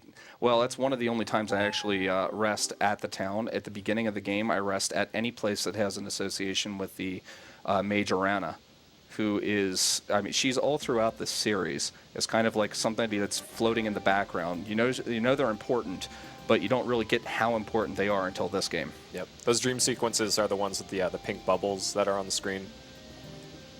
Yeah, and they're very well narrated also. I mean, not just voiced, but they're very well written. Because it actually does give you the feeling like there's this is not right. This is not just a normal dream. It's now more dancing. Yeah. Theme in the series. Yeah, good job, Laurie. Yeah, Laurie wrote all that dialogue. But yeah, the Iran is interesting because she is behind the scenes throughout the games. You really don't have much of any. You have no interaction with her until the 5th game, but you learn more and more about her as the games go on, and we get fans that are just basically say they were in love with Arana, and they just and we had the same sort of thing with our friend Ellen Guan Beeman, who worked on the Wing Commander series, had a bit part character in the first expansion that dies off in the course of it, and people said, "Oh, I was in love with this wingman. How could you have killed her off?" And Ellen said, "Well, she only has like a dozen lines in the entire game, but people read into it because you get invested in these games." Well, it was nice. You have the chance to revive her in the next game. Spoilers. Guess I should have said that first. Anyway, you do that. We're not going to do that either. That takes too long. In fact, we don't actually enter in 90% of the 5th game for this, but or even. Yeah, well, this one also has the tarot card reading in this one, and in the third game we have a prophecy system that you get to choose your symbols to tell your story and all sorts of different things. Yeah, there's a lot that goes into that too. Those tarot card readings are some of the more memorable parts for me also, because they're just very well detailed, and there's like a whole story that just gets laid out by by Magda. Did I have her name right, Magda? I think that's right. Yeah. So while we're making our way through the castle here, let's mention that the soundtrack for this game, we talked about the music earlier. Aubrey Hodges' official soundtrack for the game was actually just released in December of last year. So if you want to pick up the music for this game, you can actually get that now. We have a couple of donations here. One from Nat Buck for $20. Howdy, Paul. Nat Buck from the SDA forums. Thanks for getting Lori and Corey to comment. Watching the game with my 2-year-old son right now. He's loving it and can't wait till he's old enough to play it himself. And Anonymous with $30. I mean, RNG punishes everyone, so why not add to it? Looks like Shining Force crew might be doing some push-ups. So.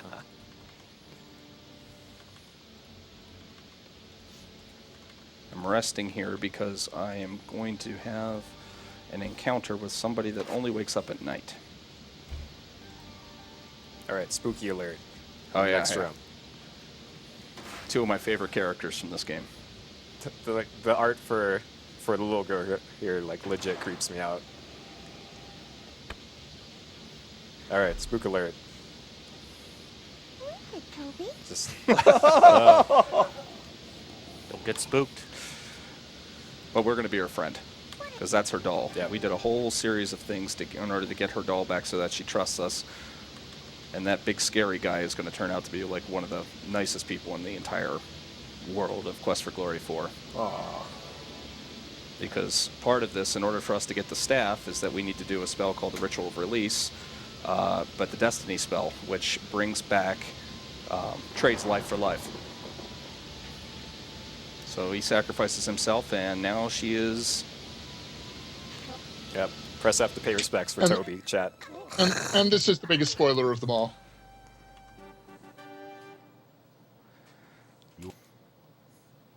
All right, this day is pretty much useless also, so we're just going to skip past it. We're going to pretend that we are actually sitting at the inn, and they're showering us with praises the entire day for saving their daughter.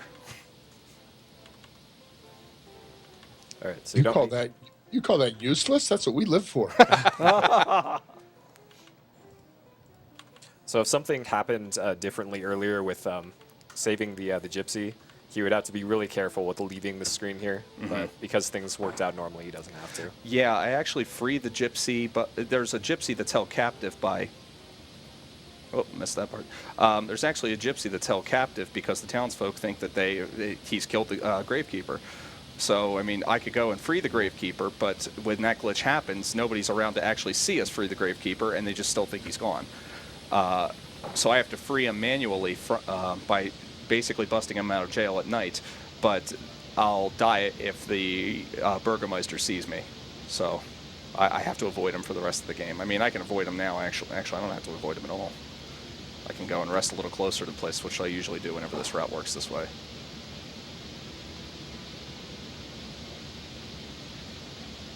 We got a $30 donation from Anonymous for the Rev from his favorite Cowboys fan from, is that Schaeferston?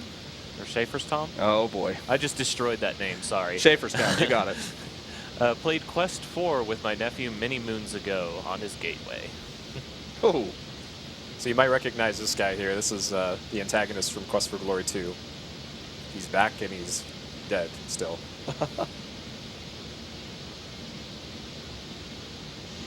Yes, never get rid of a good villain. You know, it's just a waste.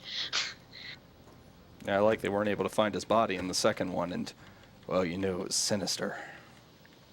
He was going to come back. Spoilers. Here's the other part. She won't duck away this time. You had John Rhys Davies say that one part. All right. Now we're just going to get through this because we're almost at the end of the fourth game now.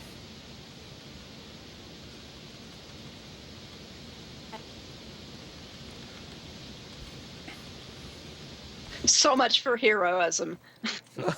Yeah. I'm just like, sorry, please don't kill me. By the way, we actually just this what do they call rotoscoping based on what Lori turns into when she gets mad at me.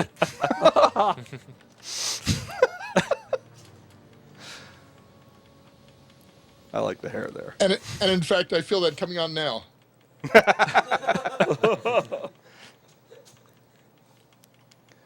All right, well, we enter into the cave from the very, very beginning of the game, and it turns out that we were actually in the body of the Dark One, the one who you saw on Bald Mountain there.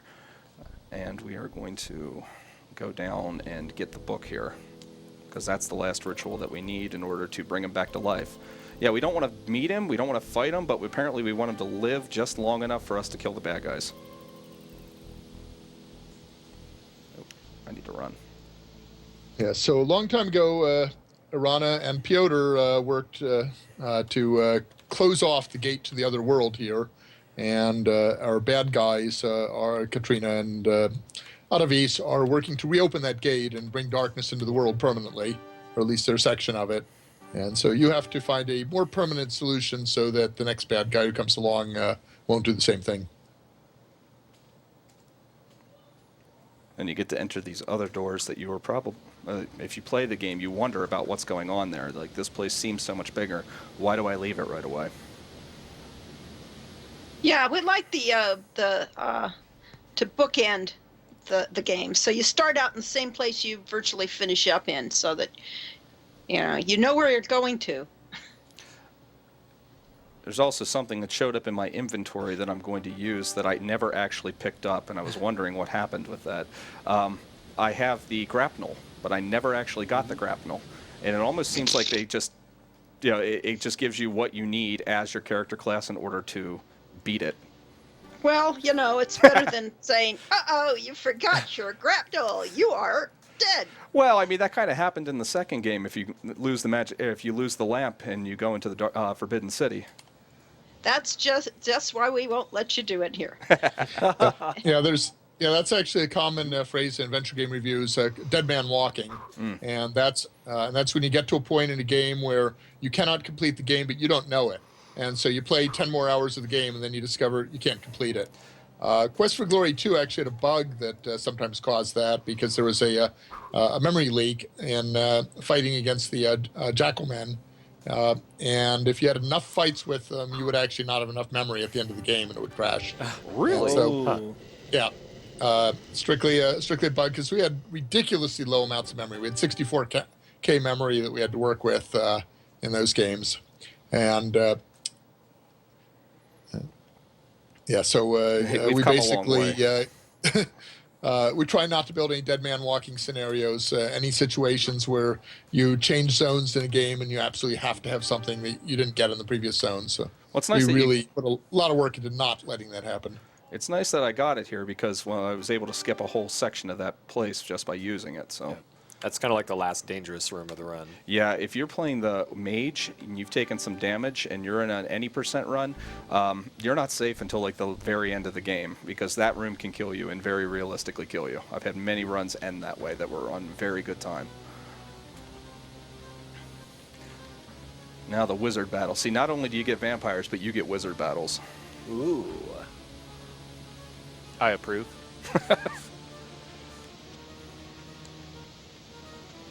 Are you inside a brain as well?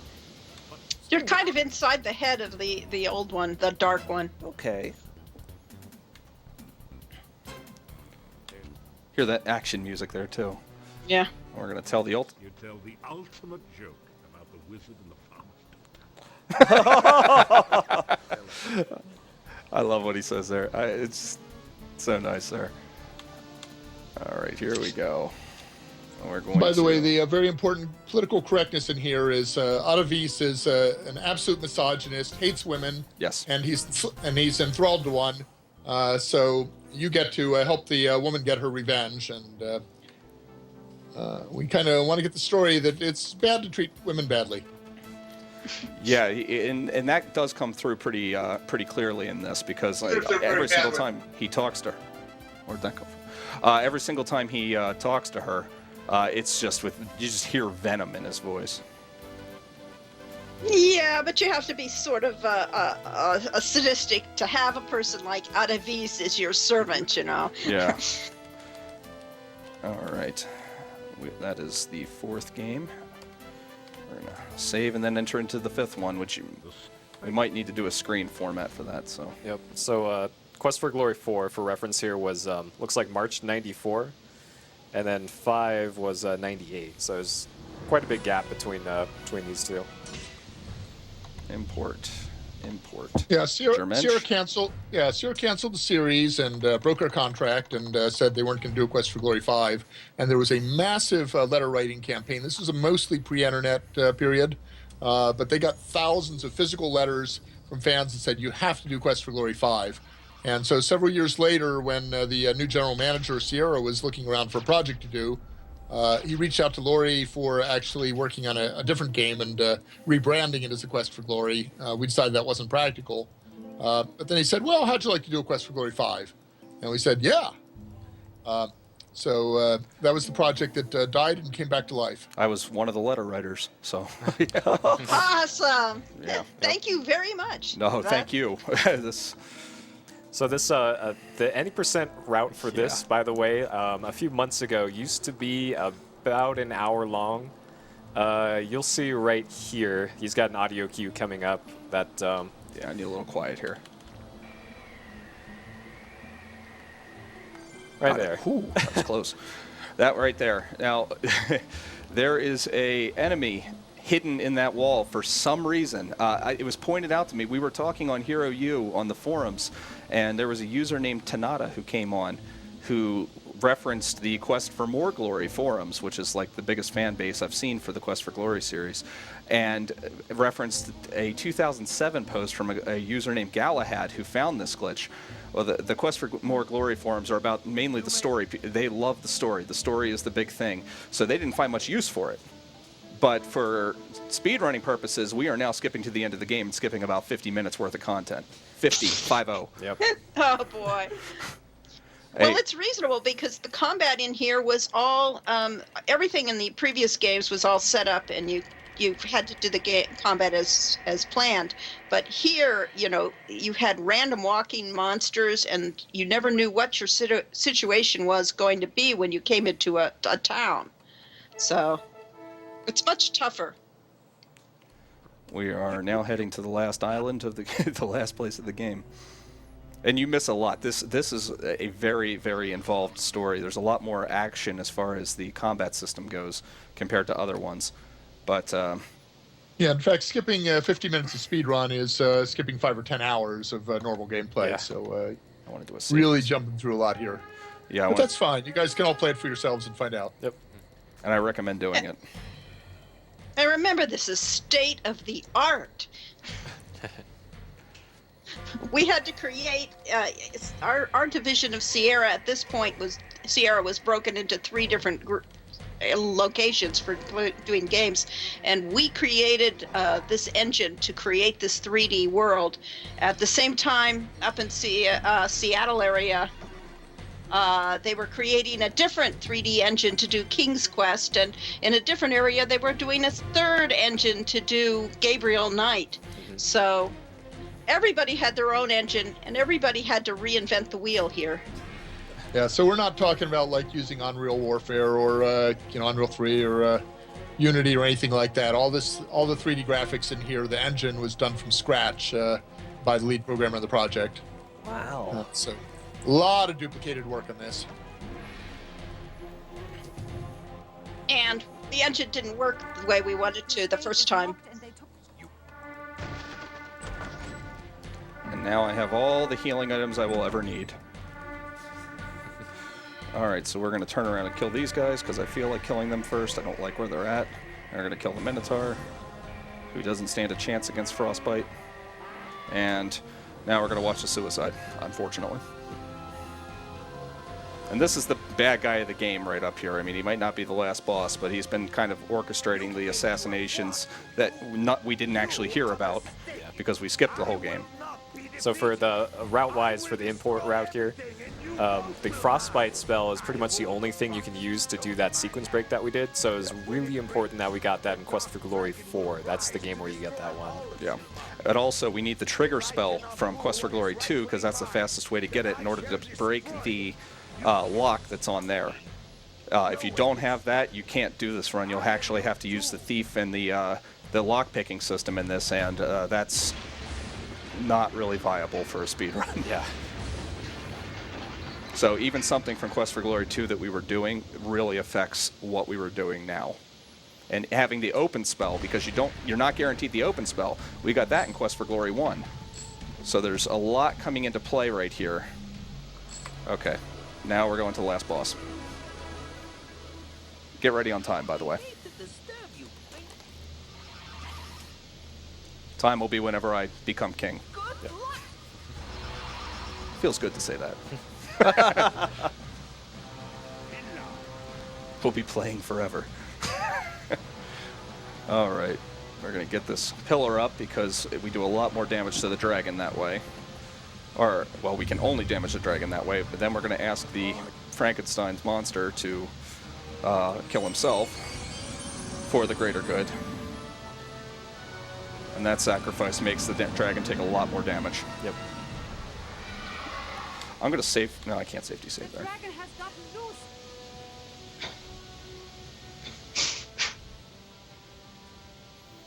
She kneels down. I'm not quite sure what she's doing there.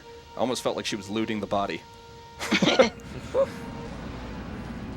There were multiple ways to play that end game out, and there were multiple characters to sacrifice. So you can get either a healer, a wizard, or a fighter to go with you and help you out. Yep. Yeah. And Elsa, we will see shortly in the donation incentive that was met earlier.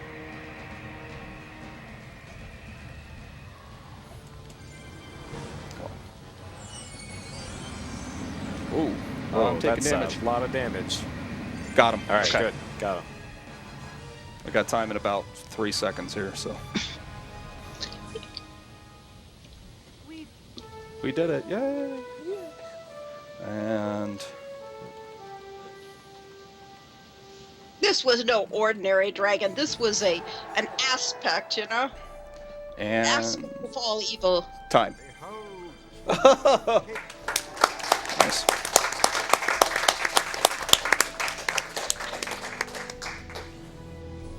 There's actually quite a bit more time to be saved on there too.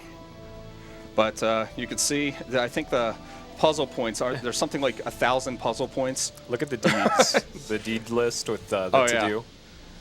Normally this is a lot longer. Yeah, if you go to to-do, it shows you all the stuff that you skipped, which is a very, very long list. That was a good call to do that. That's nice.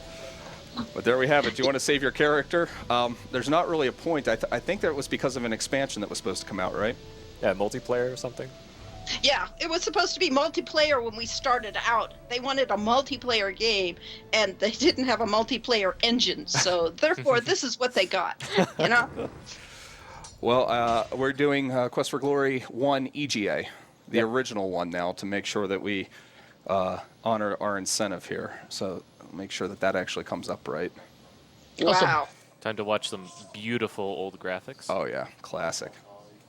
Yes, this was truly some of the best graphics there were out there All at right. the time. Yeah, I think it looks great. And look, I think you Ooh. click here and it'll tell you, congratulations, you've discovered the first bug in this game. Of which there were many more. Oh, yeah. Okay. There was never enough time to Is that right, Remensch? Correct. yeah, there was never enough time to QA these games. And once Just again, too bad. that was an Easter egg that nobody will ever get because it was a reference back to when I worked at Olivetti on their M20 professional computer operating system, and we had a little bug crawling across the screen during the initial load of the operating system, and that was where he came up with that joke originally. Even that's got a story. I like that. There's Wow. everything. We're on 3, 2, 1. All right. 3, 2, 1, go. All right. So we should point out that this is being played on Heroes Quest, the 1.0 version. Yeah, this is the original. You'll see there's a lot more typing involved in this one. And we're going to actually defeat Baba Yaga too, which I haven't actually, I mean, I've done it but for practice, but I haven't actually done it officially on any runs yet. So this will be the first time this is actually shown. Because I haven't done any 100% on this yet. You can tell what how long a player has been playing the King's Quest or Quest for Glory games as to which games they prefer. The old school people who loved the typing games because they were so frustrating, or the ones that like the point and click. Well, that's why a 1 and 2 are so good, because you can both point and click and use the parser. Yes. Oh, I Yes, need to and- make sure I'm doing more saves. This game is a little unforgiving with encounters. Get Gertie. Scroll. Get flower. I should be running here. So the difference here in the route, when we did VGA earlier, we did a glitch where we could skip getting a pretty key item in the game. Here we're not going to do that skip. So we have to see the process of actually making the spell potion now. Yeah.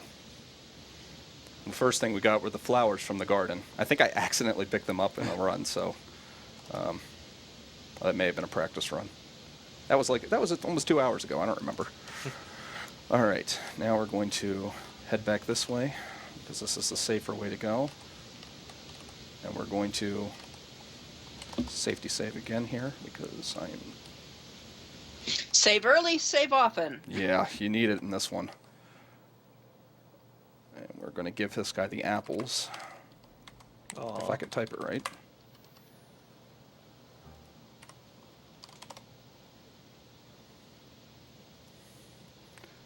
Like, I think earlier, whenever we were practicing this, I got one shot by the easiest guy in the game. Yeah. One of the, I think it's a goblin. Yeah. Just one shot him right when he got into the fight. Couldn't even run.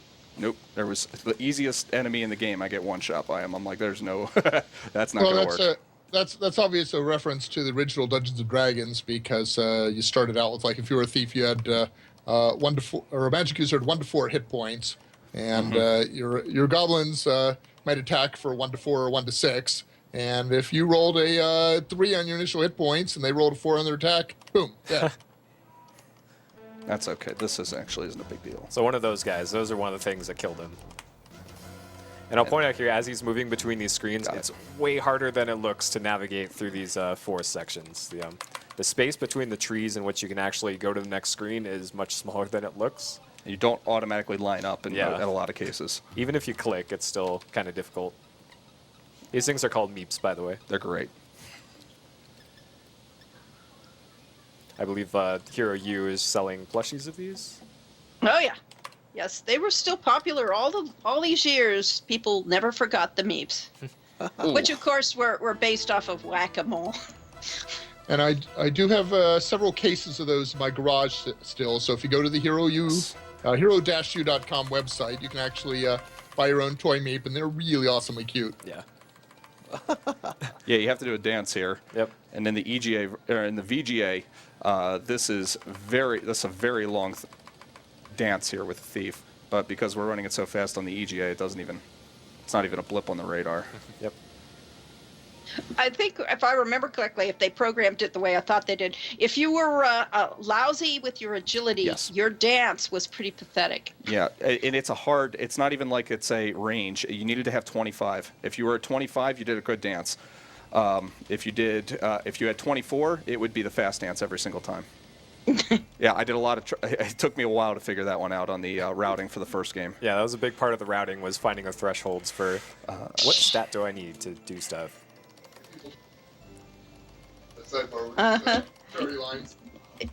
Yes, indeed. We were trying to actually make that your stats had meaning in this game. Oh, they and do. That you improved with practice. So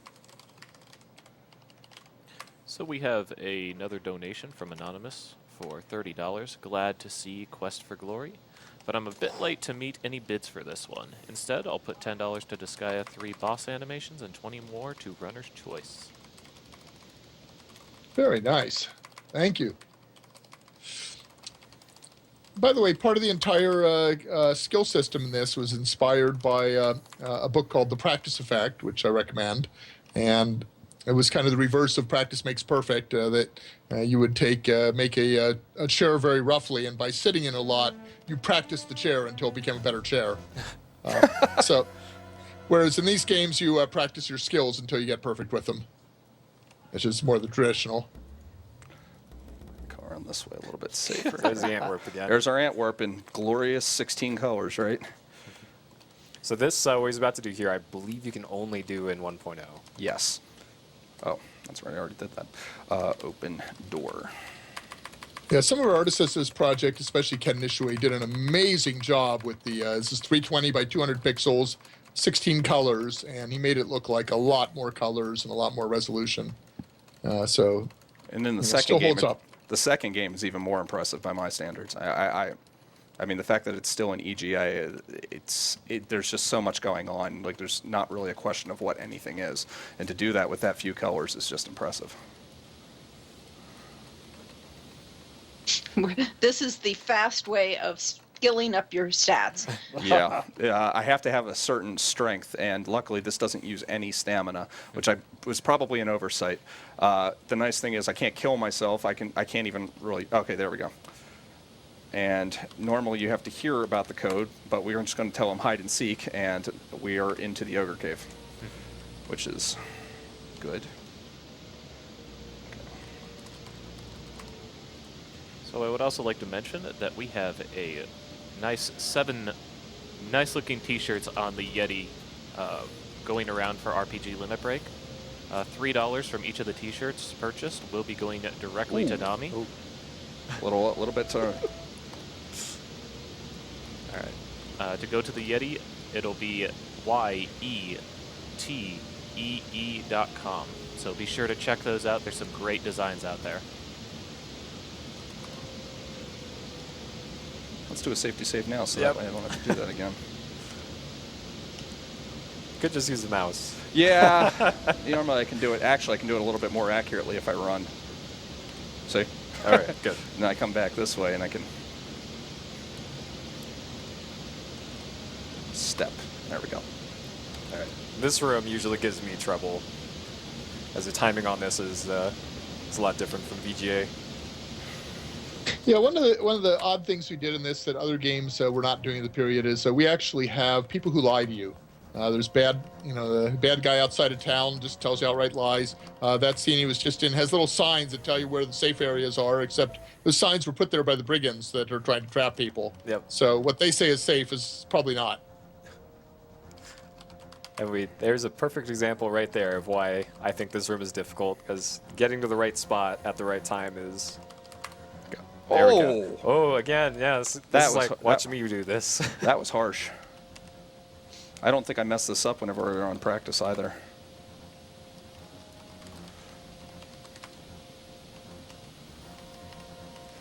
All right, that looks good. Yeah, I got it. Okay. All right. Now the only thing I think, my health might be too low in order for me to take the hit. So we're going to do a safety save here also. Yep. No. Yeah, Okay. you're good. We should be good. All right. So previously in the last room, what he did was the dagger trick to just leave the room, but here you're going to see the intended solution to this.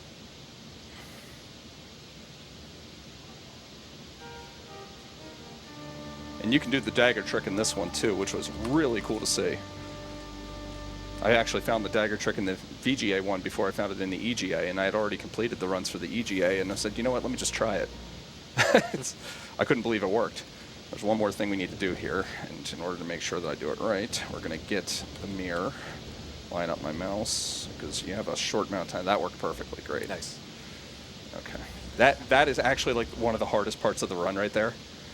And we'll save here too, because we're going to run. So I believe you're not supposed to be able to get that mirror if you didn't do the previous side quest stuff. We're going to give him the gem. We're going to say... Time is coming up, by the way. Yeah, time is coming up. Of course, sometimes we didn't worry about whether you did the quest prerequisite, first of all, because we didn't have enough memory to check everything, but second is because we knew players were replaying this game multiple times as each of the character classes. So if you already knew about Baba Yaga, we were kind of allowing you to carry that knowledge over to the next playthrough. Isn't that time? Technically, you can call time. I Yeah. mean, it's just dialogue skipping now, so... All right, sure. There you go. 10:29. Sure. All right. Yay! That's a lot longer than that should have been. And that's the Quest for Glory series. The only one we didn't see was Quest for Glory 2, the EGA, but obviously special thanks, developers. This was great. Thanks for having us, or thanks for joining us. It's our pleasure, and we're really glad to do this. And good luck on this, and we're really thrilled to support you all for this. That was fun. No, it was fun for us also, and So what's the website again for Hero U once it's done catching on fire right now, I guess? It's hero-u.net? .com? Okay, hero-u.com. They also got a Kickstarter for Hero U, so check that out. You saw that? yeah, I think that's actually funded pretty well, but I'm not sure if they're still going with it, but they did a full incentive. Yeah, the Kickstarter is done, but if you go through our website, you can go to backrowkit.com and you can still pre-order the Hero U game. And we're hoping to get it out by the end of this year. We originally said it was going to take 1 year, and that was basing it on how long things took to do with Sierra with the development system and people working full-time in-house. We discovered that doing it as a project with a lot of part-timers around the world, a lot harder. So we're going into our 4th year on the project, and it's really coming along well. We have some amazing, beautiful art for it, some great music. Really good story. Lori is writing far more dialogue paths than she could ever do in Quest for Glory because we've got unlimited memory now. So So we think that people that like Quest for Glory are really going to like Hero U. So thank you all, and it was a lot of fun. And thank you also for helping us with the charity. Yep. Absolutely. All right. Thank you. That's Quest for Glory.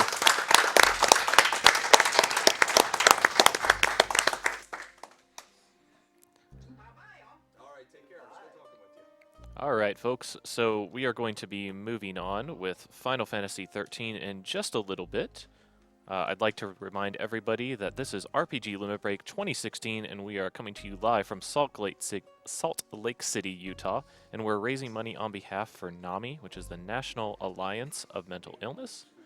And I'd like to remind you also that this is May, which is Mental Health Month, and we would love if you would join the conversation on Twitter by using the hashtags #ACT4 mental health or #stigma-free.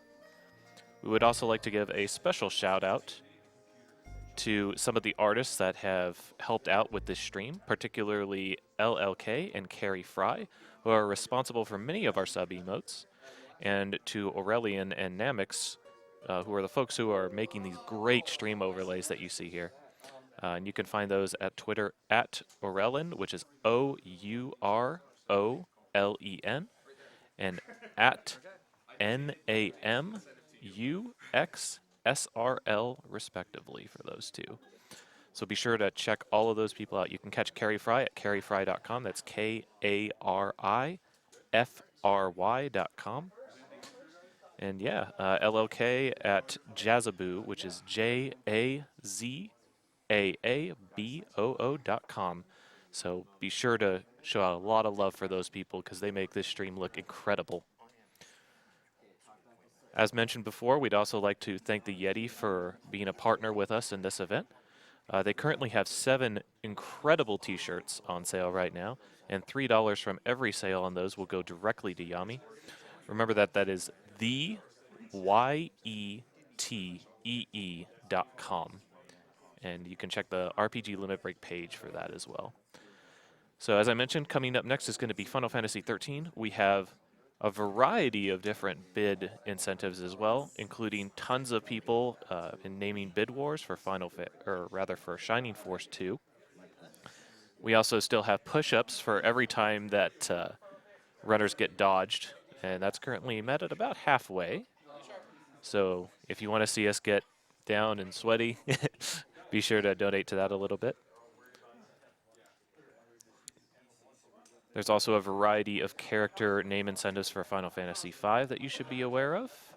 Chirrup Sandals is a special item in Shining Force 2 that kind of changes the sound effects of walking, so you might want to be interested in that.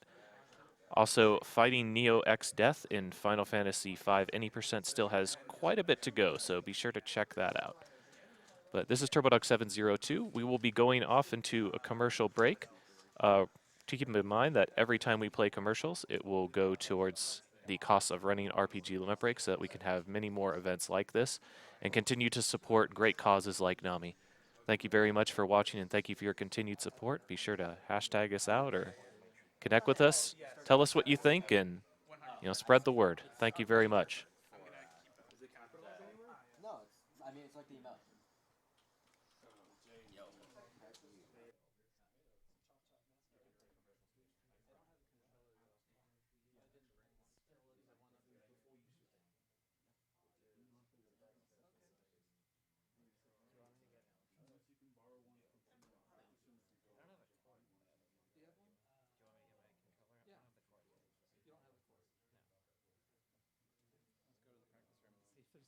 It's like the emote.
Welcome back, everyone, to RPG Limit Break 2016.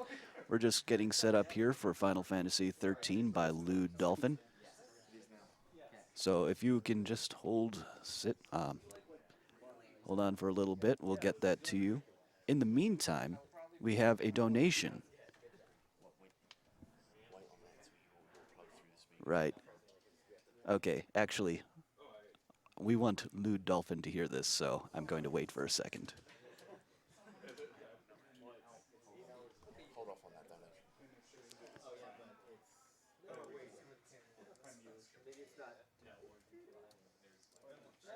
Oh yeah, it's not.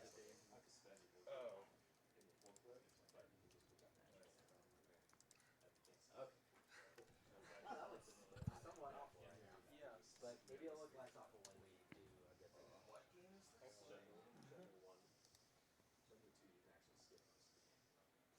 It's either that or you're taking the bus back and forth.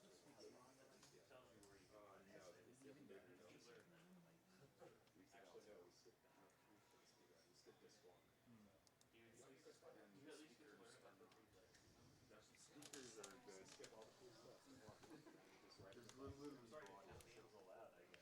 Just walking through walls. The only thing they're coming through right now is host and game. Come back. So yeah, We're gonna do them all. Shut up. So I might get you around here a little bit. I gotta probably get the rest of the Once you guys aren't taking shifts. The plan is to do probably like switch up on the territory because we came like 10 people. Yeah. So yeah, we thought we might have like a couple extra months or whatever, but with what we got, one of the writers is like encyclopedic in his knowledge, so all I have to do is basically answer questions and put the dissertation I have in. I know. Once that runs, Doing that thing again. that's actually good. Why are you stupid? Video games? Issue we had all day long. He'll fix it. I wanted to be too. Not do this? Can we do something else? After this, like work. Maybe sure to get a it's a pretty incredible. It's gonna be a big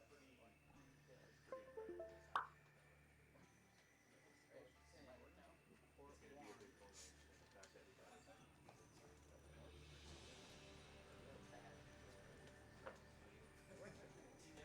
Sure did. it's very likely this one is the only event we're having.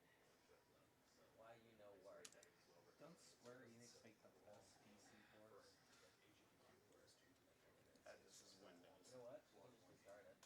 That's right. Yeah, I think it did. Yay, we'll restart it. I'm not sure which. So even though it's really below that. 99% of the problems are solved by restarting. Toaster doesn't work, unplug it. I'm guaranteeing you right now. There's certain games that are gonna make the TV ports that definitely aren't mobile. We're not gonna be in the camera right now. So like if you guys want to get closer, you can get on there. Should I also move my chair? Yeah, you can go like in. That was why we brought the big TV. Great job, like I said. Yep. I'm glad it worked out with the developer's commentary as well. Yeah, there we go. You seem to be having One of fun. us, maybe slightly. Still like cooking stuff, right? Food just plays with using the controller anyway. Don't really organized. Forward and Yeah, really. It felt like that too. So I'm thinking he should be on the chair. Now the horrible thing where I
The game video? Hi. Hello. You. Can you see the game video? Me? Yeah. TR. No. You can't? Well, I can see half of it. You should probably move then. Yes. We could put you behind If Lude you- and then move Lude slightly to the right. Move right. Yeah. To get. But now we can't see. now, now you're just perfectly blocking him. Okay, maybe. Awesome. Maybe I meant left. I mean, I can see the screen now. And How now am I about- blocking the screen? No, I can't see the screen. Can you see the left screen? But can you see this screen? I Yeah. can see the left screen. Okay. It'll so be up I can there see too. this, That'll be good You can enough. see that. All right, Perfect. Cool. I just assume that you can also see this if I can.